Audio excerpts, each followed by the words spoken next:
తామర పువ్వులో ఎప్పుడు లక్ష్మీదేవి ఉంటుంది. రెండవది బిల్వదళము, మారేడు దళాన్ని ఎట్టి పరిస్థితులలో కాలుకు తగలకూడదు.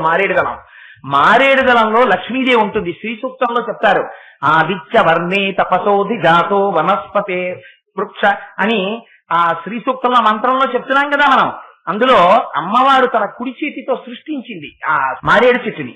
సృష్టించి దానికి ఒక గొప్ప వరం ఇచ్చింది, నువ్వు పువ్వు పుయ్యకుండా పండు పండుతావుంది. అందుకే మారేడు చెట్టుకి మారేడు పువ్వులు ఉండవు, మారేడు దళాలు, మారేడు పళ్ళు.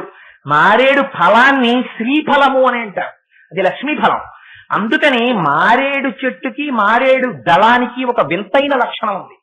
మీరు ఎప్పుడైనా ఐశ్వర్యానికి కటకట వాడిపోయి మీకు కష్టం వచ్చిందనుకోండి, మరి నేను ఇది సభాముఖంగా చెప్పచ్చో చెప్పకూడదో నాకు తెలియదు, కానీ ఉన్న మంచి విషయం కాబట్టి చెప్తున్నాను. మారేడు దళానికి కింద ఈనెలు ఉంటాయి. ఆ ఈనెలు శివలింగానికి తగిలేటట్టుగా పూజ చేసినా, లక్ష్మీదేవి పాదానికి తగిలేటట్టు పూజ చేసినా ధనం కలిసి వస్తుంది. మారేడు దళాన్ని ఇటు తిప్పితే, బోర్లా మారేడు దళం వేశారనుకోండి, శివలింగానికి తగిలితే జ్ఞానం వస్తుంది. ఆ మారేడు దళానికి కింద ఉన్నటువంటి ఈయనే లక్ష్మీ స్వరూపం. మారేడు దళానికి పైన బల్లపరుపుగా ఉన్నటువంటి సామాన్యమైన భాగం జ్ఞానస్వరూపం. అది త్రిగుణములను దాటిస్తుంది. ఇటు నుంచి తగిలితే ఐశ్వర్యం, అటు నుంచి తగిలితే జ్ఞానం, రెండింటినీ మారేడు దళం ఇచ్చేస్తుంది. చిత్రం ఏమిటో తెలుసా అండి, ఆ లక్ష్మి అమ్మవారికి పరమశివుడికి ఒకరితో ఒకరికి ఎంత గొప్ప అనుబంధమో చూడండి. లక్ష్మీ స్థానమైన మారేడు దళం శివలింగానికి తగిలితే ఐశ్వర్యం. అందుకే శివలింగానికి మారేడు పత్రితో పూజ. అందుకని మారేడు పత్రితో పూజ ఇవాళ చేసేసి ఎక్కడ పడితే అక్కడ పారేసి మారేడు దళాన్ని తొక్కితే జ్ఞాపకం పెట్టుకోండి, లక్ష్మీదేవిని తొక్కినట్టు. ఇది ఇప్పుడు కనపడదు, ఒకనాడు కట్టి కుడిపేస్తుంది పాపం. ఆనాడు బాధపడతాను, నాకు తెలియలేదు, ఏం చేశానంటాడు. జ్ఞాపకంలో ఉంటుందా? ఉండదు. అందుకని తస్మాత్ జాగ్రత్త. కొద్ది పరమ పవిత్రమైన వస్తువులు ఉన్నాయి ప్రపంచంలో, వాటి విషయంలో చాలా జాగ్రత్తగా ఉండాలి. మారేడు దళం 6 నెలలు ఇంట్లో ఎండిపోయినా సరే దాన్ని తీసి పూజ చేసేయచ్చు. పువ్వు ఒక్క రోజు వాడిపోతే ఇక మళ్ళీ పూజ చేయడానికి వీల్లేదు. మారేడు దళానికి అంత శక్తినిచ్చారు. అందుచేత మారేడు దళం ఒక లక్ష్మీ స్థానం, తామర పువ్వు ఒక లక్ష్మీ స్థానం. పరమేశ్వర స్వరూపమైన సభకి నమస్కారం. శంకర భగవత్పాదాచార్య కృతమైనటువంటి సౌందర్యలహరి మీద మనం గత 5 రోజులుగా అమ్మవారు పలికించినంత మేర, శంకర భగవత్పాదులు కటాక్షించినంత మేర కొన్ని శ్లోకాలకు వ్యాఖ్యానం చేసుకుంటూ వస్తున్నాం. నిన్నటి రోజున తృషాద్రాఘీయస్యాదరదలిత నీలోత్పల రుచ అని ప్రార్థన చెయ్యడం కూడా చేతకానటువంటి మనబోటి వారి చేత ఎలా ప్రార్థన చేయించాలో నేర్పడం కోసమని శంకరులు అమ్మవారిని ఉద్దేశించి చేసినటువంటి శ్లోకానికి వ్యాఖ్యానాన్ని వినిపించారు. ఇవాళ రోజున శంకరాచార్యుల వారు ఒక శ్లోకంలో చేసినటువంటి ప్రయోగం వేరొక శ్లోకంలో చెయ్యలేదు. అన్ని పరమాద్భుతమైనటువంటి ప్రయోగాలని చేశారు. ఒక రోజున మీకు ఒక శ్లోకం గురించి నేను వివరణ చేస్తూ ఒక మాట చెప్పాను. ధునూతుధ్వాంతన్న స్థులిత దళితేందీవరవనం ఘన స్నిగ్ధ శ్లక్షణం చికురనికురంబం తవ శివే అన్న శ్లోకంలో అమ్మవారి యొక్క కబరీబంధాన్ని, అమ్మవారి యొక్క జుట్టుని వర్ణిస్తూ, అది మనం ఈ కంటితో చూడడం కుదరదు కాబట్టి దాని యొక్క వైశిష్యాన్ని వర్ణిస్తూ శంకరులు మనకి మానసిక దర్శనం చేయించడం కోసమని చేసినటువంటి ప్రయత్నం ఆ శ్లోకంలో ఎలా నిగూఢంగా దాగి ఉందో వివరణ చేశాను. అలాగే శంకరులు సౌందర్యలహరిలో చేసినటువంటి పరమోత్కృష్టమైన శ్లోకాల్లో ఇవాళ చెప్పబోతున్నటువంటి శ్లోకం ఒకటి. ఇది సామాన్యమైనటువంటి ఫలితాన్ని ఇవ్వగలిగిన శ్లోకం కాదు, అంత అద్భుతమైనటువంటి ఫలితాన్ని ఇవ్వగలరు. ఎందుచేత ఈ మాట అంటున్నానంటే, ఈ శ్లోకంలో శంకరాచార్యుల వారు మనకి అమ్మవారి యొక్క పాపటని దర్శనం చేయిస్తారు.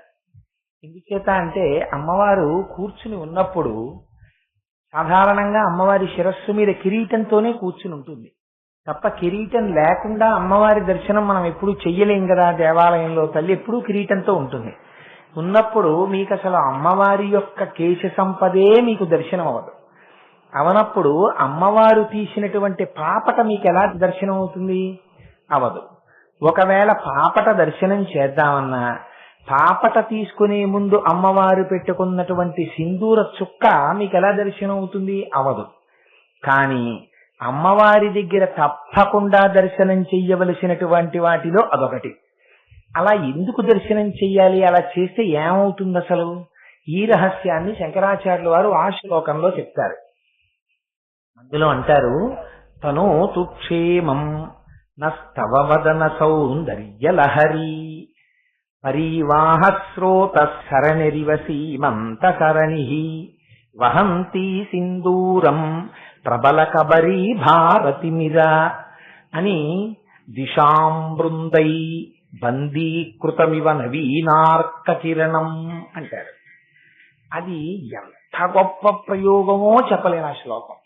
అందులో మొట్టమొదటి అంటారు, తనోతు క్షేమం, అమ్మా మాకు క్షేమము కలుగుగాక నహ. మళ్ళీ శంకరాచార్యులు వారు ఎక్కడెక్కడ మాట్లాడినా నాకొక్కడికే అనరు. మనలో ఎవరైనా, మీలో ఎవరైనా దర్శనం చేశారేమో నాకు తెలియదు, కానీ నిజంగా ఒక్కసారి మీరు అంతరంగంలోకి వెళ్ళి విచారణ చేసి మీరు ఆలోచించండి.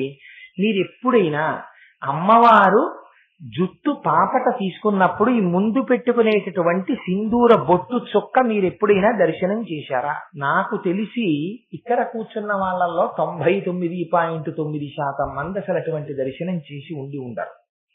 అసలు అలా ఒకటి ఉంటుంది, దాన్ని దర్శనం చేద్దామన్న స్పృహ కూడా మనకు ఉండదు కదా. అయితే దాని గొప్పతనం ఏమిటి? ఎందుకు అలా దర్శనం చేయడం? ఆ దర్శనం చేస్తే వచ్చే ఫలితం ఏమిటి చెప్పాలి కదా శంకరులు. శంకరాచార్యుల వారి దగ్గర ఒక గొప్ప శక్తి ఉంది శ్లోకాలు రాయడంలో. ఆయన ఎప్పుడూ కూడా చాలా పొదుపైనటువంటి ఇల్లాలు ఎంత జాగ్రత్తగా భర్త కొని తెచ్చినటువంటి వంట సామాగ్రి వాడుకుంటుందో అలా శంకరాచార్యుల వారు ఎక్కువ పదాలు వెయ్యరు. అసలు ఒక విషయం చెప్పవలసి వస్తే ఒక్క పదమే వాడతారు. ఒక విషయం చెప్పడానికి ఒకటి కన్నా ఎక్కువ పదాలు అసలు వేయరు శంకరులు. అలాంటి శంకరులు ఈ శ్లోకంలో ఒకే విషయం చెప్పడానికి 4 మాటలు వేశారు. అలా 4 మాటలు వేశారు అంటే మీరు ఆ శ్లోకాన్ని 15 మాటలు, 50 మాటలు, 100 మాటలు చదివి ఇందులో ఎందుకు ఇన్ని మాటలు వేశారు శంకరాచార్యులు వారు ఈ మాట అని చెప్పి మీరు తరచి చూడాలి. అందులో గొప్పతనం చూడండి. తనో తుక్షేమం నహ అంటారు. నహ అంటే మాకు, మా అందరికీ, ఈ శ్లోకాన్ని ఎవరు చదువుకుంటున్నారో వారందరికీ, ఈ శ్లోకములకు వ్యాఖ్యానం ఎవరు వింటున్నారో వారందరికీ ఏం కలగాలి? తనోతు క్షేమం, క్షేమం కలగాలి. క్షేమం అంటే ఏమిటి? ఉన్న వస్తువులు ఉన్నట్టుగా ఉండి మనకున్నటువంటి ఐశ్వర్యం నిలబడి అమ్మవారి యొక్క అనుగ్రహము మన యందు ప్రసరించడం. అది ఎటువంటి అనుగ్రహం ప్రసరించాలట? తనోతు క్షేమం న తవ వదన సౌందర్య లహరి. అమ్మా నీ వదన సౌందర్య లహరిని దర్శనం చేస్తున్నాను అన్నారు. ముందు అమ్మవారి యొక్క ముఖం గురించి మాట్లాడుతూ వ్యాస భగవానుడు లలితా సహస్రనామ స్తోత్రంలో అన్నారు, వక్త్రలక్ష్మీ పరీవాహచలన్మీ నాభలోచన అన్నారు. ఆవిడ ముఖంలోంచి ఒక దీప్తి, ఒక ప్రకాశం, ఒక వెలుతురు, అపారమైనటువంటి తేజస్సు వస్తుంటుంది. ఇది ముఖంలో ఉన్నటువంటి తేజస్సు మిగిలిన అవయవాలలో ఉండదా? ఉంటుంది. కానీ మీరు అమ్మవారి యొక్క తేజస్సుని అపారంగా చూడగలిగినది అమ్మ ముఖంలో చూడగలరు. ఎందుచేత?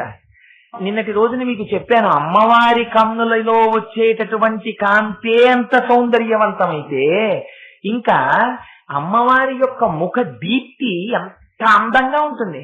అమ్మవారి పెదవులు కాంతి, అమ్మవారి చుబుకం కాంతి, అమ్మవారి ముక్కు కాంతి, అమ్మవారి కన్నులు కాంతి, అమ్మవారి నోరు కాంతి, నాలుక కాంతి.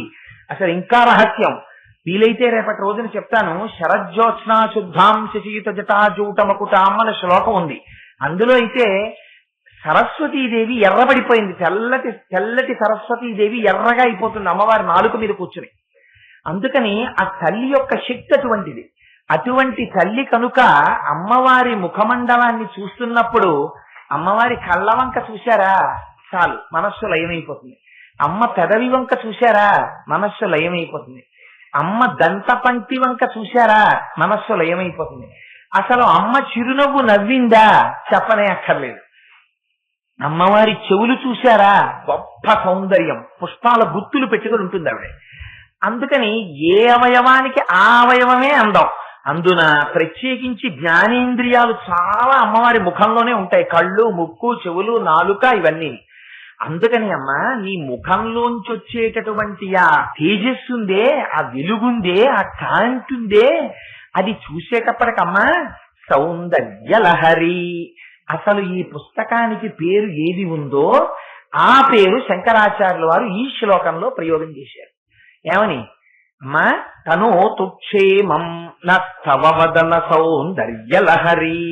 అమ్మ నీ ముఖం చూసేటప్పటికీ అందులోంచి వచ్చేటటువంటి ఆ దీప్తిని, ఆ కాంతిని చూసేసరికి మా యొక్క దరిద్రమంతా పోయి మాకు సుఖము, సౌభాగ్యము, ధనము వర్ధిల్లుగాక, క్షేమము కలుగుగాక అంటూ శంకరులు అంటారు. పరివాహ స్రోత సరణిరివ సీమంత సరణి. సీమంతం అన్నారు. అది ఒక చిత్రమైనటువంటి మాట. సీమంతము అనగానే మీకు ఏం జ్ఞాపకం వస్తుంది? సీమంతం అనగానే ఆడవాళ్ళందరికీ జ్ఞాపకం వచ్చేటటువంటి విషయం, ఏదో ఆడవాళ్ళు గర్భం ధరించి ఉన్నప్పుడు ఒక ఉత్సవం చేస్తారు, ఏదో 6వ నెలలోనో. అసలు న్యాయంగా అయితే ఆ సమయంలోనే 6వ నెల నుంచి ధర్మశాస్త్రంలో చాలా నిబంధనలు ఉన్నాయి. ఇంకప్పటి నుంచి స్త్రీ జుత్తు విరబోసుకుని ఉండకూడదు, పగటి పూట ఎక్కువ నిద్రపోకూడదు, ఆ తర్వాత బొగ్గు ముట్టుకుని ఏది రాయకూడదు, బూడిదని కాళ్లతో కాని చేతులతో కాని ఎక్కువసేపు స్పృశించకూడదు, కాలివేళ్లతో నేల మీద ఏది రాయకూడదు, అసుర సంధ్య వేళ గడప దాటి బయటికి వచ్చి నిలబడకూడదు. ఇలా ధర్మశాస్త్రం చాలా నియమాలు చెప్పింది. లోపల పెరిగేటటువంటి బిడ్డ యొక్క ఔన్నత్యం పెరగాలంటే అవి పాటించాలి అంది. భర్త సీమంతము అని ఒకటి చేస్తాడు కదా, మనకు అదే కదా తెలుసున్నది సీమంతం అంటే. ఇవాళ శంకరాచార్యులు వారు అమ్మవారి జుట్టు సీమంతం అంటున్నారు. జుట్టు సీమంతం ఏమిటి? మనకి తెలుసున్నది గర్భిణి అయిన స్త్రీకి సీమంతం తెలుసు మనకి. అసలు దాని పేరు సీమంతం కాదు. ఆడవాళ్ళకి చేసేటటువంటి ఉత్సవాన్ని ఇవాళ మనం ఏమండి మా అమ్మాయికి గాజులు పెట్టిస్తున్నాం, మా కోడలికి గాజులు పెట్టిస్తున్నాం, లేకపోతే మా అమ్మాయికి సీమంతం అండి, మా కోడలికి సీమంతం అండి అంటున్నాం మనం. అసలు దాని పేరు ఏమిటో తెలుసా అండి? అసలు దానికి ఉన్న పేరు వేరు. సీమంతోన్నయనము అని పేరు దానికి. సీమంతోన్నయనము అని పిలవాలి. ఎందుకు అలా పిలుస్తారో తెలుసా? సీమంతం అంటే అమంగళకరమైనటువంటి అనేక మంది 6వ నెల దాటుతుండగా గర్భిణీ స్త్రీ చుట్టూ చేరుతాయి. ఎలాగైనా ప్రమాదం తీసుకురావాలని. అలా తీసుకురాకుండా, అలాంటి ప్రమాదం ఏర్పడకుండా ఉండాలంటే ఇవాల్టి రోజున సీమంతం అంటే దేనికి పనికొస్తుందంటే, మీరు ఇన్ని రకాల స్వీట్లు తీసుకొస్తారు, మేము ఇన్ని రకాల స్వీట్లు తీసుకురావడం, అంతే సీమంతం. అది కాదు సీమంతం అంటే. సీమంతోన్నయనము అంటే ఆ రోజున భర్త వచ్చి ఆ స్త్రీ యొక్క జుట్టు 2 జడలుగా ఉన్నదాన్ని విప్పి పైకి ఎత్తి కడతాడు. కట్టే ముందు భర్త పాపట తీయాలి ఆ రోజున. ఆ భర్త పాపట తీసేటప్పుడు ఎలా పడితే అలా దియ్యన్నట్టుకుని పాపట తీయకూడదు ఆ రోజున. ఆ రోజున ఏదైనా ఒక అడవి దున్న యొక్క ఒక పెద్ద ముళ్ళు ఒకటి తీసుకొచ్చి, ఓ చిన్న ముల్లో దాంతో శమీవృక్షపు శాఖని, ఓ చిన్న కొమ్మని కలిపి రెండింటిని కలిపి పట్టుకుని పాపటలోకి అలా దువ్వెన్న ఎలా పెడతారో అలా పెట్టి వెంట్రుకలని అటు ఇటు తిప్పి, ఉన్నయనము అంటే ఆ జుట్టుని ఇలా పైకెత్తి, తాడు పెట్టి కట్టకూడదు, రిబ్బన్లు పెట్టి కట్టకూడదు. ఆ కట్టేటప్పుడు బతికున్నటువంటి గొర్రె యొక్క ఉన్ని తీసుకొచ్చి తాడు పేని ఆ తాడుతో కట్టి కింద ముడివేస్తాడు. అలా చేస్తే అదిగో అది సీమంతోన్నయనము. అసలు ఆ ఉన్నయనము అన్నది తీసేశారు. ఇప్పుడు అసలు లేనే లేదు ఆ మాట. మా ఇంట్లో సీమంతోన్నయనము అంటే సీమంతమేనా ఇంకేమన్నా అని అడుగుతారు.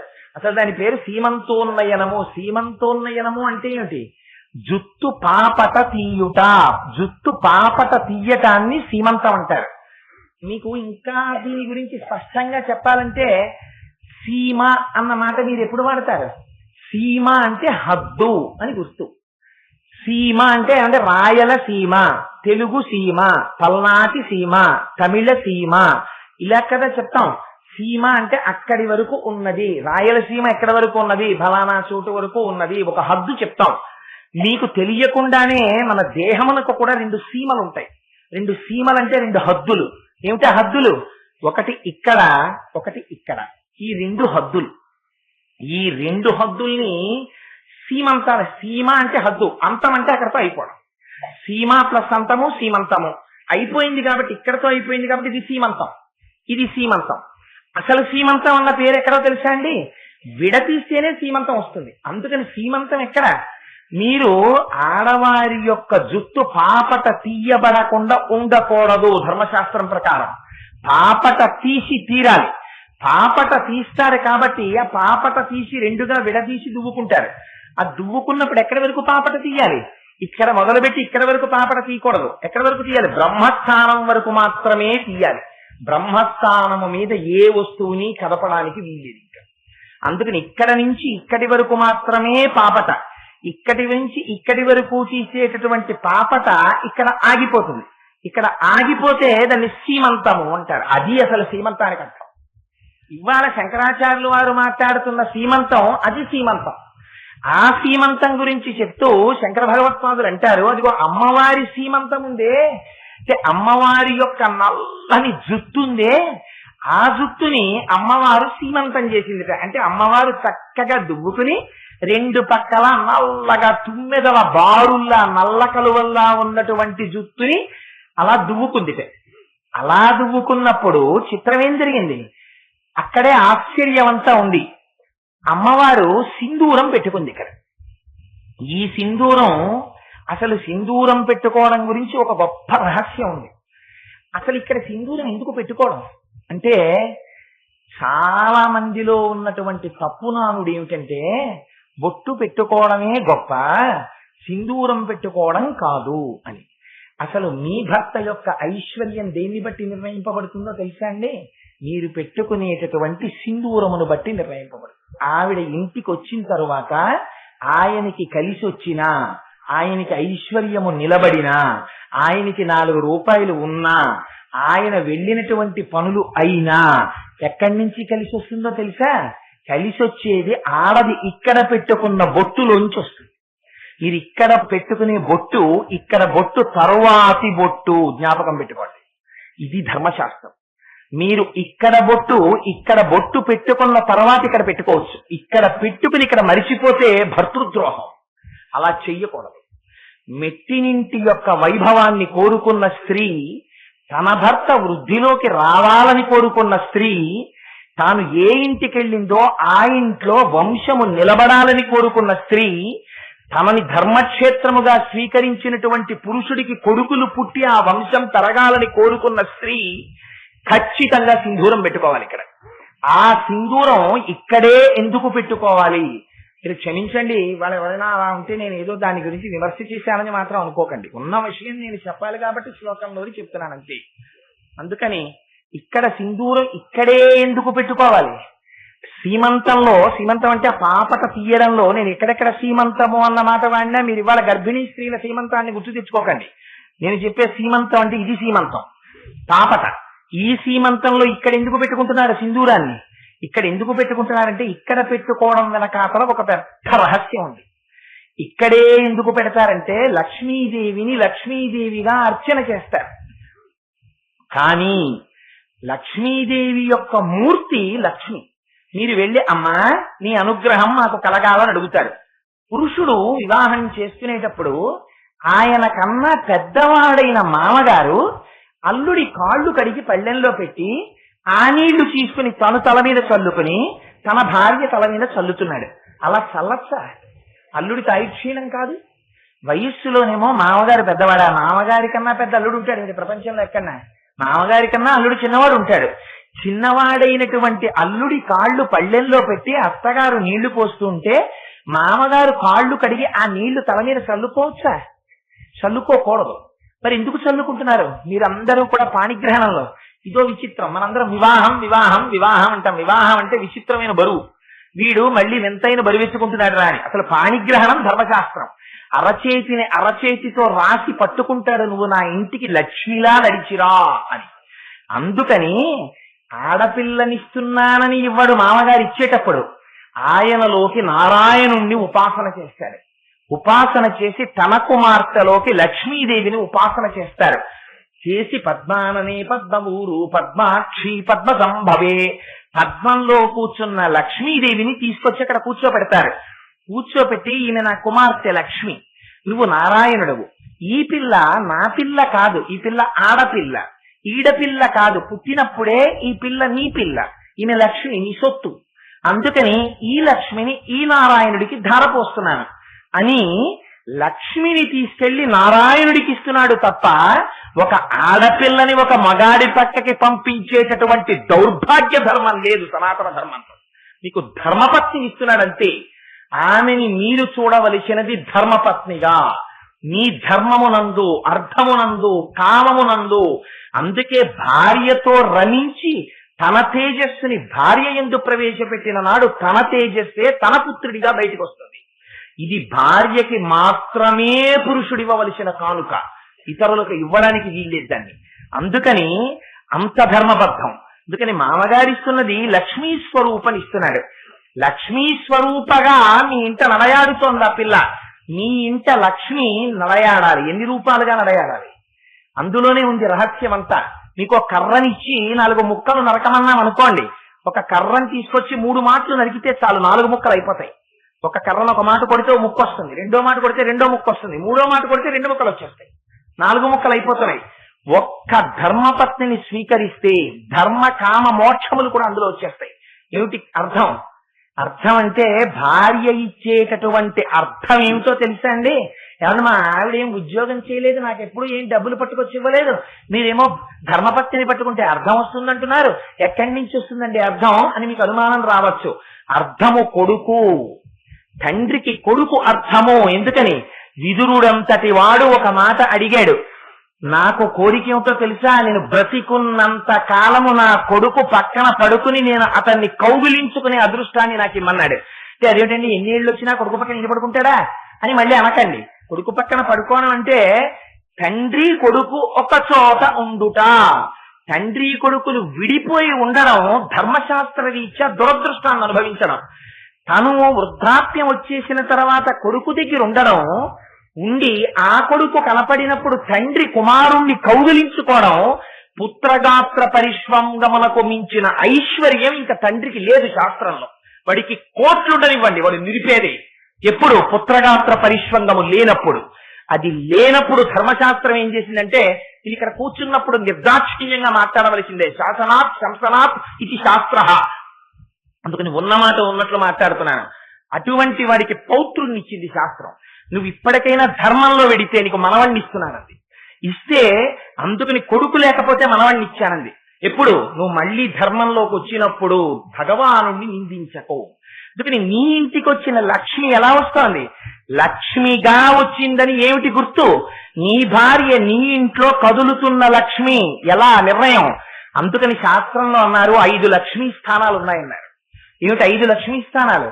కేవల లక్ష్మీదేవి ఒక లక్ష్మి అయితే నీ ఇంట్లో కూడా 5 లక్ష్మీ స్థానాలు ఉన్నాయి. ఒకటి పద్మము, అందుకే తామర పువ్వుని ఎట్టి పరిస్థితులలో కాలు తగలకూడదు. తామర పువ్వు, తామర పువ్వులో ఎప్పుడు లక్ష్మీదేవి ఉంటుంది. రెండవది బిల్వదళము, మారేడు దళాన్ని ఎట్టి పరిస్థితులలో కాలుకు తగలకూడదు. మారేడు దళంలో లక్ష్మీదేవి ఉంటుంది. శ్రీ సూక్తంలో చెప్తారు, ఆదిత్య వర్ణే తపసోది జాతో వనస్పతే వృక్ష అని ఆ శ్రీ సూక్తంలో మంత్రంలో చెప్తున్నాం కదా మనం. అందులో అమ్మవారు తన కుడి చేతితో సృష్టించింది ఆ మారేడు చెట్టుని. సృష్టించి దానికి ఒక గొప్ప వరం ఇచ్చింది, నువ్వు పువ్వు పుయ్యకుండా పండు పండుతావుంది. అందుకే మారేడు చెట్టుకి మారేడు పువ్వులు ఉండవు, మారేడు దళాలు, మారేడు పళ్ళు. మారేడు ఫలాన్ని శ్రీఫలము అని అంటారు, అది లక్ష్మీ ఫలం. అందుకని మారేడు చెట్టుకి మారేడు దళానికి ఒక వింతైన లక్షణం ఉంది. మీరు ఎప్పుడైనా ఐశ్వర్యానికి కటకటలాడిపోయి మీకు కష్టం వచ్చిందనుకోండి, మరి నేను ఇది సభాముఖంగా చెప్పచ్చో చెప్పకూడదో నాకు తెలియదు కానీ ఉన్న మంచి విషయం కాబట్టి చెప్తున్నాను. మారేడు దళానికి కింద ఈనెలు ఉంటాయి. ఆ ఈనెలు శివలింగానికి తగిలేటట్టుగా పూజ చేసినా, లక్ష్మీదేవి పాదానికి తగిలేటట్టు పూజ చేసినా ధనం కలిసి వస్తుంది. మారేడు దళాన్ని ఇటు తిప్పితే, బోర్లా మారేడు దళం వేశారనుకోండి, శివలింగానికి తగిలితే జ్ఞానం వస్తుంది. ఆ మారేడు దళానికి కింద ఉన్నటువంటి ఈయనే లక్ష్మీ స్వరూపం. మారేడు దళానికి పైన బల్లపరుపుగా ఉన్నటువంటి సామాన్యమైన భాగం జ్ఞానస్వరూపం. అది త్రిగుణములను దాటిస్తుంది. ఇటు నుంచి తగిలితే ఐశ్వర్యం, అటు నుంచి తగిలితే జ్ఞానం. రెండింటినీ మారేడుదలం ఇచ్చేస్తుంది. చిత్రం ఏమిటో తెలుసా అండి, ఆ లక్ష్మి అమ్మవారికి పరమశివుడికి ఒకరితో ఒకరికి ఎంత గొప్ప అనుబంధమో చూడండి. లక్ష్మీ స్థానమైన మారేడుదలం శివలింగానికి తగిలితే ఐశ్వర్యం. అందుకే శివలింగానికి మారేడు పత్రితో పూజ. అందుకని మారేడు పత్రితో పూజ ఇవాళ చేసేసి ఎక్కడ పడితే అక్కడ పారేసి మారేడుదలాన్ని తొక్కితే జ్ఞాపకం పెట్టుకోండి, లక్ష్మీదేవిని తొక్కినట్టు. ఇది ఇప్పుడు కనపడదు, ఒకనాడు కట్టి కుడిపేస్తుంది పాపం. ఆనాడు బాధపడతాను, నాకు తెలియలేదు, ఏం చేశానంటాడు. జ్ఞాపకంలో ఉంటుందా? ఉండదు. అందుకని తస్మాత్ జాగ్రత్త జాగ్రత్త. కొద్ది పరమ పవిత్రమైన వస్తువులు ఉన్నాయి ప్రపంచంలో, వాటి విషయంలో చాలా జాగ్రత్తగా ఉండాలి. మారేడుదలం 6 నెలలు ఇంట్లో ఎండిపోయినా సరే దాన్ని తీసి పూజ చేసేయచ్చు. పువ్వు ఒక్క రోజు వాడిపోతే ఇక మళ్ళీ పూజ చేయడానికి వీల్లేదు. మారేడుదలానికి అంత శక్తినిచ్చారు. అందుచేత మారేడుదలం ఒక లక్ష్మీ స్థానం, తామర పువ్వు ఒక లక్ష్మీ స్థానం, ఏనుగు యొక్క కుంభస్థలం ఒక లక్ష్మీ స్థానం. అందుకే యవ్వరాజ్య పట్టాభిషేకం చేసినా ఎవరైనా ఒక మహాపండితుడైనటువంటి వాణ్ణి గౌరవించాలన్నా గజారోహణం చేయిస్తారు. అంటే లక్ష్మీ స్థానమునందు కూర్చోపెడతారు. అందుకని ఏనుగు యొక్క కుంభస్థలం లక్ష్మీ స్థానం. 4వది ఆవు వెనక తట్టు లక్ష్మీ స్థానం. ఇక్కడ చాలా మంది పొరపాటు చేస్తూ ఉంటారు. నేను ఇవాళ తెలియక చేస్తున్న పొరపాటు దిద్దాలి కాబట్టి చాలా మంది ఏం చేస్తారంటే చెప్పులతో వెళ్ళిపోయి దగ్గరికి ఇలా ఓ చేత్తో ముట్టుకుని ఇలా అంటారు. దానివల్ల మీ లక్ష్మి అపభ్రంశం అవుతుంది. ఇంట్లో ఉన్న లక్ష్మి నడుస్తుంది బయటికి. అలా కళ్ళుకి అద్దుకోకూడదు ఆవు పృష్ఠభాగాన్ని. ఆవు పృష్ఠభాగం తగలినప్పుడు మీరు ఏ చేతితో పృష్ఠభాగాన్ని పట్టుకున్నారో ఆ చేతి వైపు కన్నునే ముట్టుకోవాలి. చెప్పులు విప్పి ముట్టుకోవాలి. ఆవు పృష్ఠభాగాన్ని ముట్టుకున్నప్పుడు అది లక్ష్మీ స్థానం. మీరు కుడి చేతితో ముట్టుకుంటే మళ్ళీ కుడి కంటినే ముట్టుకోవాలి వెంటనే. ఎడమ చేతితో ముట్టుకుంటే ఎడమ కంటినే ముట్టుకోవాలి. 2 చేతులతో ముట్టుకుని 2 చేతులతో 2 కన్నులను ముట్టుకోవాలి. అప్పుడు లక్ష్మీ కటాక్షం. మళ్ళీ ఆవు పృష్ఠభాగాన్ని స్పృశించడానికి కూడా ధర్మశాస్త్రం ఉంది. అందుకని అది లక్ష్మీ స్థానం. 5వ లక్ష్మీ స్థానం ఎక్కడుంటుందో తెలుసా అండి?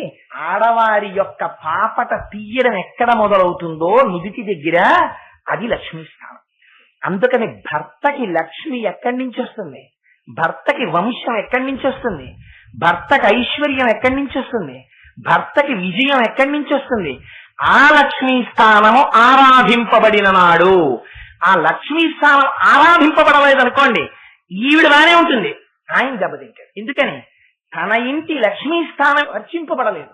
అందుకే ఎంత గొప్పవాడవనివ్వండి, ఆయన కర్మ అండి అలాంటి భార్య దొరికిందంటారు. భార్య కదలి ఇంట్లో తిరుగాడుతున్నటువంటి లక్ష్మి. వాడు ఎంత దరిద్రుడైనానండి, మహాతల్లి ఆవిడ బలం అండి వీడిని కాపాడేస్తోందంటారు. అందుకే ఆడవాళ్ళకి ఎంత తేలిగ్గా ఇచ్చేసిందంటే అమ్మవారు ఉపాసన. వాళ్ళు మొగాళ్లే లేచి సంధ్యావందనం అవేం చెయ్యక్కర్లా. నిద్ర లేవగానే ముఖం కడుక్కుని ఇలా బొట్టు తీసి ఇక్కడ పెట్టుకుంటే చాలు. లక్ష్మీదేవిని సహస్రనామాలతో వాళ్ళు ఆరాధన చేసేసినట్టే. భర్త మాట్లాడుతున్నప్పుడల్లా భార్యతో దృష్టి వెళ్ళి ఆ సింధూరం మీద పడుతుంటుంది. అలా పడుతోందనుకోండి, మళ్ళీ ఆ సింధూరమే పెట్టుకోవడంలో ఇంకో రహస్యం ఉంది. శంకరాచార్యులు వారే అమాయకులు కాదు. ఎంత రహస్యంగా మాట్లాడతారో జాతి మరిచిపోతుందని అటువంటి శ్లోకాలు ప్రయోగం చేస్తారు శంకరాచార్యులు వారు. సింధూరమే ఎందుకు పెట్టుకుంటారు? పాపట్లో సింధూరం పెట్టుకుంటే కుంకుమ పెట్టుకోవాలి. కుంకుమ కాని ఇతర పదార్థములను పెట్టకూడదు. ఆజ్ఞాచక్రం మీద కుంకుమ పెట్టుకుంటారు. పెట్టుకున్న చేతికున్న కుంకాన్ని గోడలకి గొంజలకి రాయకూడదు. దాన్ని పాపటలో రాసుకుంటారు. అందుకని పాపట కొద్దిగా ఎరుపుగా ఉంటుంది ఆడవాళ్ళకి. ఇక్కడ మాత్రం సింధూరం సూర్యబింబంలా వెలుగుతూ ఉండాలి. వెలిగితే ఏమవుతుంది? భర్త భార్య ముఖం చూసి మాట్లాడుతుంటాడు.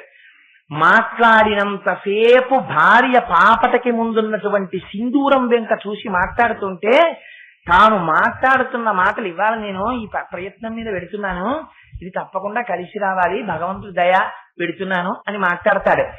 ఆవిడ కూడా వెంటనే తన భర్త కనుక ఆయనకి పాపం చాలా ఇబ్బంది పడుతున్నారు, ఆయనకి పని అయితే బాగుండు అనుకుంటుంది. ఆ అనుకున్న మాటని సఫలం చేసేది ఎవరు? లక్ష్మీ స్థానం. ఆవిడ కటాక్షించాలి. అందుకని ఆవిడ అర్చింపబడి ఉండవలే. అందుకని ఇవాళ శంకరాచార్యులు వారు ఈ రహస్యాన్ని బయట పెడుతున్నారు. బయట పెడుతూ ఇది మనం ఎలా దర్శనం చేస్తాం? మామూలుగా బయట ఉన్నటువంటి స్త్రీలు పాపట ముందు పెట్టుకున్నటువంటి సింధూరమే ఇంత గొప్పదైతే మళ్ళీ మీకు ఇక్కడ ఒక అనుమానం రావాలి. ఏమండి ఇక్కడ కుంకం పెట్టుకోవాలన్నారు, ఇక్కడ సింధూరం పెట్టుకోవాలంటున్నారు, ఏమి ఇక్కడ సింధూరం పెట్టుకోవడంలో గొప్పతనం ఏమిటి? సింధూర పూజ ఇద్దరికి, జ్ఞాపకం పెట్టుకోండి. ఎవరికి పడితే వాళ్ళకి సింధూరంతో అర్చన లేదు. సింధూరంతో అర్చన ఇద్దరికే చెయ్యాలి. ఒకటి గణపతికి చెయ్యాలి, రెండు హనుమకి చెయ్యాలి. ఏమి ఇద్దరికే ఎందుకు చెయ్యాలి? మొదటి పూజ గణపతిది, చివరి పూజ హనుమతి దేవతల్లో. ఎందుకని? మీరు ఏ పని మొదలు పెట్టండి, గణానాం త్వా గణపతికం హవామహే కవిం కవీనాం ఉపవస్త్రమస్తమం జ్యేష్ఠరాజం బ్రహ్మణాం అని మొదలు పెడతారు కదా. అందుకని గణపతికి సింధూరం. అందుకే ప్రాత స్మరామి గణనాథ మనాథ బంధుం సింధూర పూర పరిశోభిత గండ యుగ్మం ఉద్దండ విఘ్న పరిఖండ నచండ దండ మాఖండలాది సురనాజక బృందవంద్యం అని గణపతి సింధూరం రాసుకుంటారు. హనుమ చిట్ట చివరకు వస్తారు, పవమాన సుతుడు పట్టు పాదార విందములకు అన్నాడు అనుకోండి, అయిపోయినట్టే. ఇంకా అందుకని చివరకు వచ్చేవారు హనుమ. అదే కాదు, ఇంకొక రహస్యం, అన్నిటికీ ముందుండేది ప్రణవం. ప్రణవంలో ఓం అన్నప్పుడు ఆ చివర అన్న నాదం హనుమ. అందుకని చివరకు వచ్చేవారు. అందుకని చివరి పూజ హనుమది సింధూరం, ముందు పూజ గణపతిది సింధూరం. ఆ సింధూరం లక్ష్మీ స్థానంలో పడడం సమస్త దేవతార్చనతో కూడి ఇంతమందితో కలిసిన లక్ష్మీ అమ్మవారికి అర్చన జరిగిపోవడం. అట్లా అర్చన జరిగినటువంటి అమ్మవారి స్థానాన్ని భర్త తదేకంగా చూసి మాట్లాడితే వాడికి ఐశ్వర్యం. అందుకని ఇదిగో ఇంత రహస్యం మామూలు వాళ్ళకే ఉంటే ఇంకా మా తల్లి జగజ్జనని అమ్మ సింధూరం పెట్టుకుంటే పాపట ముందర సీమంతంలో అది ఎంత శక్తివంతంగా ఉంటుంది. అందుకని ఇవాళ శంకరాచార్యుల వారు అంటున్నారు, తనో తుక్షేమన్న స్తవవదన సౌందర్యలహరి పరివాహ స్రోత సరణిరివసి మంత సరణి అని ఎంత గొప్ప మాట వేసేశారంటే, అక్కడ అమ్మవారు ఇక్కడ ఎర్రటి బొట్టు పెట్టుకుందిట, ఇక్కడ సింధూరం పెట్టుకుందిట. ఇక్కడ సింధూరం పెట్టుకుని అమ్మవారు కుంకుమ బొట్టు పెట్టుకున్నప్పుడు ఆ కుంకుమ బొట్టు కూడా ఆడదానికి ఎలా ఉండాలో చూపించేశారు వ్యాసుల వారు. అలా చెప్తే బాగుండదు, ఒకరికి చెప్పినట్టని ఎంత గొప్పగా చెప్పారో తెలుసా అండి. ముఖ చంద్ర కళంక భమృగనాభి విశేషక అన్నారు. చంద్రుడికి ఉండేటటువంటి మత్స ఎంత సహజంగా ఉందో అమ్మవారి యొక్క ముఖమునకు బొట్టు అలా ఉంటుంది. అంటే అసలు మత్స లేకుండా మీకు ఎప్పుడైనా చంద్రుడు కనపడతారా? అంటే బొట్టు లేకుండా సుమంగళి అయిన స్త్రీ కనపడకూడదు. అయితే అలా సింధూరం అందరూ పెట్టుకోవచ్చా? సుమంగళి మాత్రమే పెట్టుకోవాలి. ఎందుకని? సుమంగళికే భర్త యొక్క లక్ష్మీ స్థానాన్ని కోరే అధికారం ఉంటుంది. అందుకని తను సుమంగళి అని భర్త యొక్క ఔన్నత్యమును కోరుతున్నది అని చూడగానే ఈవిడికి శాస్త్రం తెలుసున్న మనిషి, ఈవిడ కూతుర్ని నా ఇంటి కోడల్ని చేసుకోవచ్చు అని పెద్దలైన వారు నిర్ణయించుకోవాలంటే వారి ఇంటికి వచ్చేటప్పుడు ఆడపిల్ల తల్లికే ఇక్కడ పాపటలో బొట్టు లేదనుకోండి, శాస్త్రం తెలుసున్నవాడైతే ఇంకా ఆమె కూతురికే తెలియదు, ఎప్పటికొస్తుంది అభ్యాసంలో. అందుకని పరిహరిస్తాడు. అందుకని ఖచ్చితంగా మరిచిపోకుండా సుమంగళులైనటువంటి స్త్రీలు ధరించి తీరవలసినటువంటిది సింధూరము. నేను చెప్తున్నానని మీరు అనుకోవద్దు, ఈ మాట పదే పదే పదే పదే చెప్తున్నాను. ఇవాళ కోటేశ్వరరావు గారు చెప్పాడు ఈ మాట, కోటేశ్వరరావు గారు చెప్పాడు ఈ మాట అనవద్దు. ఇది ధర్మశాస్త్రం. ఇది శంకర భగవత్పాదులు చెప్తున్నది శ్లోకంలో, జాతిని ఉద్దేశించి మనల్ని ఉద్ధరించడం కోసం చెప్పిన మాట. జగద్గురువుల మాటకి తిరుగులేదు. అది శ్లోకంలో ఉన్నది కనుక దాని వ్యాఖ్యానంలో నేను చెప్తున్నానంతే. పెట్టుకోవడం పెట్టుకోకపోవడం మీ ఇష్టం. అందుకని శంకరులు అంటారు, అమ్మ ఇక్కడ కుంకుమ పెట్టుకుంది, ఇలా పాపటలో ఆ కుంకాన్ని రాసుకుంది. ఇది మనకి చూపిస్తారు మిగిలిన వాళ్ళకి ఆదర్శం చేయడం కోసం. సింధూరాన్ని ఇక్కడ పాపట ముందు పెట్టుకుందిట అమ్మ. పెట్టుకుంటే అది ఎంత విచిత్రంగా ఉందంటేట, వహంతి సింధూరం ప్రబల కబరీ భారతిమిర దిశాం బృందై బందీకృతమివ నవీనార్క కిరణం. అయితే భగవాన్ శంకర, మా యొక్క పాపట దర్శనమే మాకు జరగదు కదా అద్దంలో చూసుకుంటే తప్ప, మరి అటువంటిది అమ్మవారి పాపట అమ్మవారి సింధూరం మాకు కనపడతాయా? ఎలా కనపడతాయి తండ్రి అని మనం అడుగుతామేమోనని మన మనస్సుల్లో నాటుకుపోయేటట్టు దాన్ని వర్ణిస్తే మానసికమైనటువంటి దర్శనము ఎవరికైనా అయిందా, ఒకవేళ పొరపాటున ఇవాల్టి వరకు అలాంటి పొరపాటు జరిగి ఉంటే ఆ పొరపాటుని తీసేస్తుంది అమ్మవారు. తీసేస్తుంది, అపారమైన ఫలితాన్ని ఇస్తుంది, లక్ష్మీ కటాక్షాన్ని ఇస్తుంది ఆవిడ.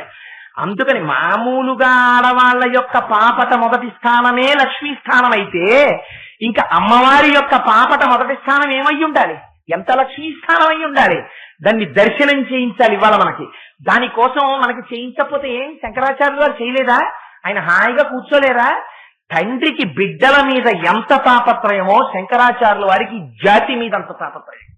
నేను చెప్పకపోతే వీళ్ళకి ఎలా తెలుసుకుంటారు, వీళ్ళు ఎలా ఉద్ధరింపబడతారు అని మహానుభావుడు మనకి చెప్పడం కోసమని ఇవాళ ప్రయత్నం చేస్తున్నారు. ఆయన అంటారు, అమ్మవారు ఇక్కడ సింధూరం పెట్టుకుని ప్రబల కబరి భారతి మీరా, ఈ జుత్తు ఇలా దువ్వుకుంటే ఎలా ఉందంటేట జుత్తు చూస్తే చీకట్ల గుంపులొచ్చి ఇక్కడ కూర్చున్నాయా అన్నట్టుగా ఉన్నాయిట. అది కూడా ఎలాంటి చీకటిట, ప్రబల కబరి, అపారమైన బలం ఉన్న చీకటిట. అదేమిటండి చీకటికి బలం ఉంటుందా అంటే శంకరులు అన్నారు, బలం ఉంది చీకటికి. ఏమిటిట బలం ఉందని గుర్తు అంటే అమ్మవారు పాపట ముందు పెట్టుకున్నటువంటి సింధూరము బాలసూర్యుడిలా ఉంది. బాలసూర్యుడికి చీకటికే శత్రుత్వం. మీరు ఎప్పుడు గుర్తుపెట్టుకోండి, మధ్యాహ్నం సూర్యుడికి చీకటికి శత్రుత్వం ఉండదు. ఎందుకనంటే అసలు మధ్యాహ్నం సూర్యుడిని చీకటి ఎప్పుడన్నా చూసింది ఏమిటి శత్రుత్వానికి? దాని మొహం అది ఎప్పుడు చూడదు. ఎందుకంటే మధ్యాహ్నం సూర్యుడు వచ్చి రావడానికి 6 గంటల ముందు వెళ్ళిపోయింది. అందుకు దానికి తెలియదు. దాని కోపం, దాని శత్రుత్వం అంతా ఎప్పుడు ఎవరి మీద అంటే కేవలం బాలసూర్యుడి మీదే. మేమింత దట్టంగా లోకాన్ని కమ్మేసి ఉంటే ఇంత వాడొస్తాడు చిన్ని పిల్లాడిలాగా, ఇంత వస్తాడు. అందులో అరుణోదయము అంటారు శంకరాచార్యుల వారు. ఎంత గొప్ప మాటలు వాడతారంటే ఆ రథం తోలేటటువంటి ఆయన అరుణుడు. ముందు అరుణుడు కనబడతాడు కాబట్టి అరుణోదయం, ఆ తర్వాత సూర్యోదయం, వెనక సూర్య భగవానుడు కనబడతాడు. అందుకని ఇంత చిన్ని సూర్యుడు వస్తాడు ముందు. ఇంత చిన్ని సూర్యుడు వచ్చి చీకట్లని తరిమి కొట్టేయడమే. ఒక్కనాడు మేము గెలిచామా? మేమంటే చీకటి ఒక్కనాడు గెలవలేదు. పోని మేమంటే ఇంతంత పెద్దవాళ్ళం చీకట్లం. ఆయన ఇంత వాడొస్తాడు ముందు. అసలు పెద్ద సూర్యుడు రావక్కర్లేదు, బాలసూర్యుడే మమ్మల్ని ఓడించేస్తున్నాడు. ఎప్పుడును మేము ఎప్పుడు ఓడిస్తాం అసలు ఆ బాలసూర్యుడిని అని వాళ్ళకి కడుపు మండిపోయి ఉన్నారట. ఆ చీకట్లు ఉంటే ఇవాళ అమ్మవారి జుత్తు చీకట్లలా ఉందిట. చీకట్లలా ఉండడం అంటే అంత నల్లగా ఉందిట. అంత నల్లటి జుత్తు ఉండడము అంటే ఏమిటో తెలుసా అండి? అయ్యవారిని అంతగా తన యందు వశము చేసుకోగలిగిన శక్తి కలిగి ఉండడం కాదు. ధునో తుధ్వాంతం, అంత నల్లటి జుత్తు మీకు కనపడింది అనుకోండి, మానసికంగా వెంటనే అజ్ఞానం ఎగిరిపోతుంది. ఆ ఎగరగొట్టగలిగినటువంటి నల్లటి జుత్తు నల్లటి అజ్ఞానాన్ని ఎలా పోగొడుతుంది? నువ్వు ధ్యానం చేస్తే తెలుస్తుంది నీకు. అందుకని తుమ్మెదల బారుల్లో ఉంటాయి అమ్మవారి కేశపాశాలు. అందుకని ఈ ఎగరగొట్టగలిగినటువంటి ఆ జ్ఞానం ఉన్నదే ఆ బాలసూర్యుల్లా ఉంది. ఇక్కడ అమ్మవారు పెట్టుకున్నటువంటి బొట్టు, ఈ సింధూరంలో పెట్టుకున్నటువంటి బొట్టు ఈ బాలసూర్యుడిలా ఉంటే ఏమవ్వాలి? బాలసూర్యుడిలోంచి కిరణాలు అన్ని వైపులకి రావాలి. అన్ని వైపులకి వస్తే ఇప్పుడు ఇక్కడ అమ్మవారి జుత్తంతా ఎలా ఉంది? చీకట్లలా ఉంది. చీకట్లలా ఉన్నటువంటి జుత్తుని దీని యొక్క ఎర్రని కిరణములు కప్పేయాలి. ఎందుకంటే మరి సూర్యుడు వచ్చేసాడంటే చీకట్లు ఏమైపోతాయి, ఏ కనపడకూడదు. నేను ఎర్రటి కాంతి కప్పేయాలి జుత్తుని. మరి జుత్తుని కప్పేశాయా? ఎర్రటి కాంతి కప్పలేదు. అమ్మవారి జుత్తే ఉంది, బొట్టు ఒకటే కనపడుతుంది, సూర్యుడు కనపడుతున్నాడు, కాంతి కనపడలేదు. ఇవాళ ఎంత విచిత్రం! సూర్యుడు వచ్చేసాడు, కాంతి చీకటి ఉండిపోయింది. ఇలా ఎప్పుడైనా ఉందా ప్రపంచంలో? ఎప్పుడూ లేదు. మరి ఇలా ఎందుకుంది అంటే శంకరులు అన్నారు, నువ్వు ఇచ్చిన లోకువా అన్నారు అమ్మవారిని. అలా అమ్మవారిని అనొచ్చా? అనకూడదు. ఉత్తప్పుడు సూర్యుడు వస్తే చీకట్లు పారిపోతున్నాయి. మరి నీ తల దగ్గరికి వచ్చేటప్పటికో నువ్వు సింధూరం సూర్యుడిలో పెట్టుకున్నా చీకట్లు అలాగే ఉన్నాయి. అంటే జుత్తు అలాగే ఉంది, ఎర్రతనం చేత కప్పబడలా. అమ్మా ఈ ప్రబల కబరి, ఆ జుత్తుకి ఇంత బలం ఎక్కడి నుంచి వచ్చిందమ్మా? నీ వల్ల వచ్చింది, నువ్వు ఇచ్చిన లోకువా అన్నారు. ఆ మాట అండంలో ఒక రహస్యం. నా దగ్గరికి వచ్చి ఎవరైనా, మీరు అందరూ నా మీద ఒక గౌరవంతో ఇలా ప్రసంగం వింటున్నారు, ఏందని ఎత్తి మీద కూర్చోబెట్టడమే, ఈ వేదిక తీసేసి నన్ను ఓ దుప్పటి కింద వారేసి కూర్చోవాయి కొట్టేశారో అని కూర్చోబెట్టి మాట్లాడమనకూడదా అనరు. ఎందుకన్నారు? అది చెప్తున్నాడు విషయాన్ని, అందుచేత వారికి కొంత గౌరవం ఇవ్వాలి మనం అని నాకు ఒక వేదిక కట్టి దాని మీద తివాసి వేసి, నాకో పుష్పహారం వేసి, నాకో ఫ్యాన్ ఇట్టి, మీరు ఫ్యాన్ లేకపోయినా కింద కూర్చుని ఇరుగ్గా కూర్చుని నేను ఒక్కడిని కూర్చోవడానికి 10 మంది పట్టే ఆసనం వేసి నన్ను కూర్చోపెట్టారు కదా.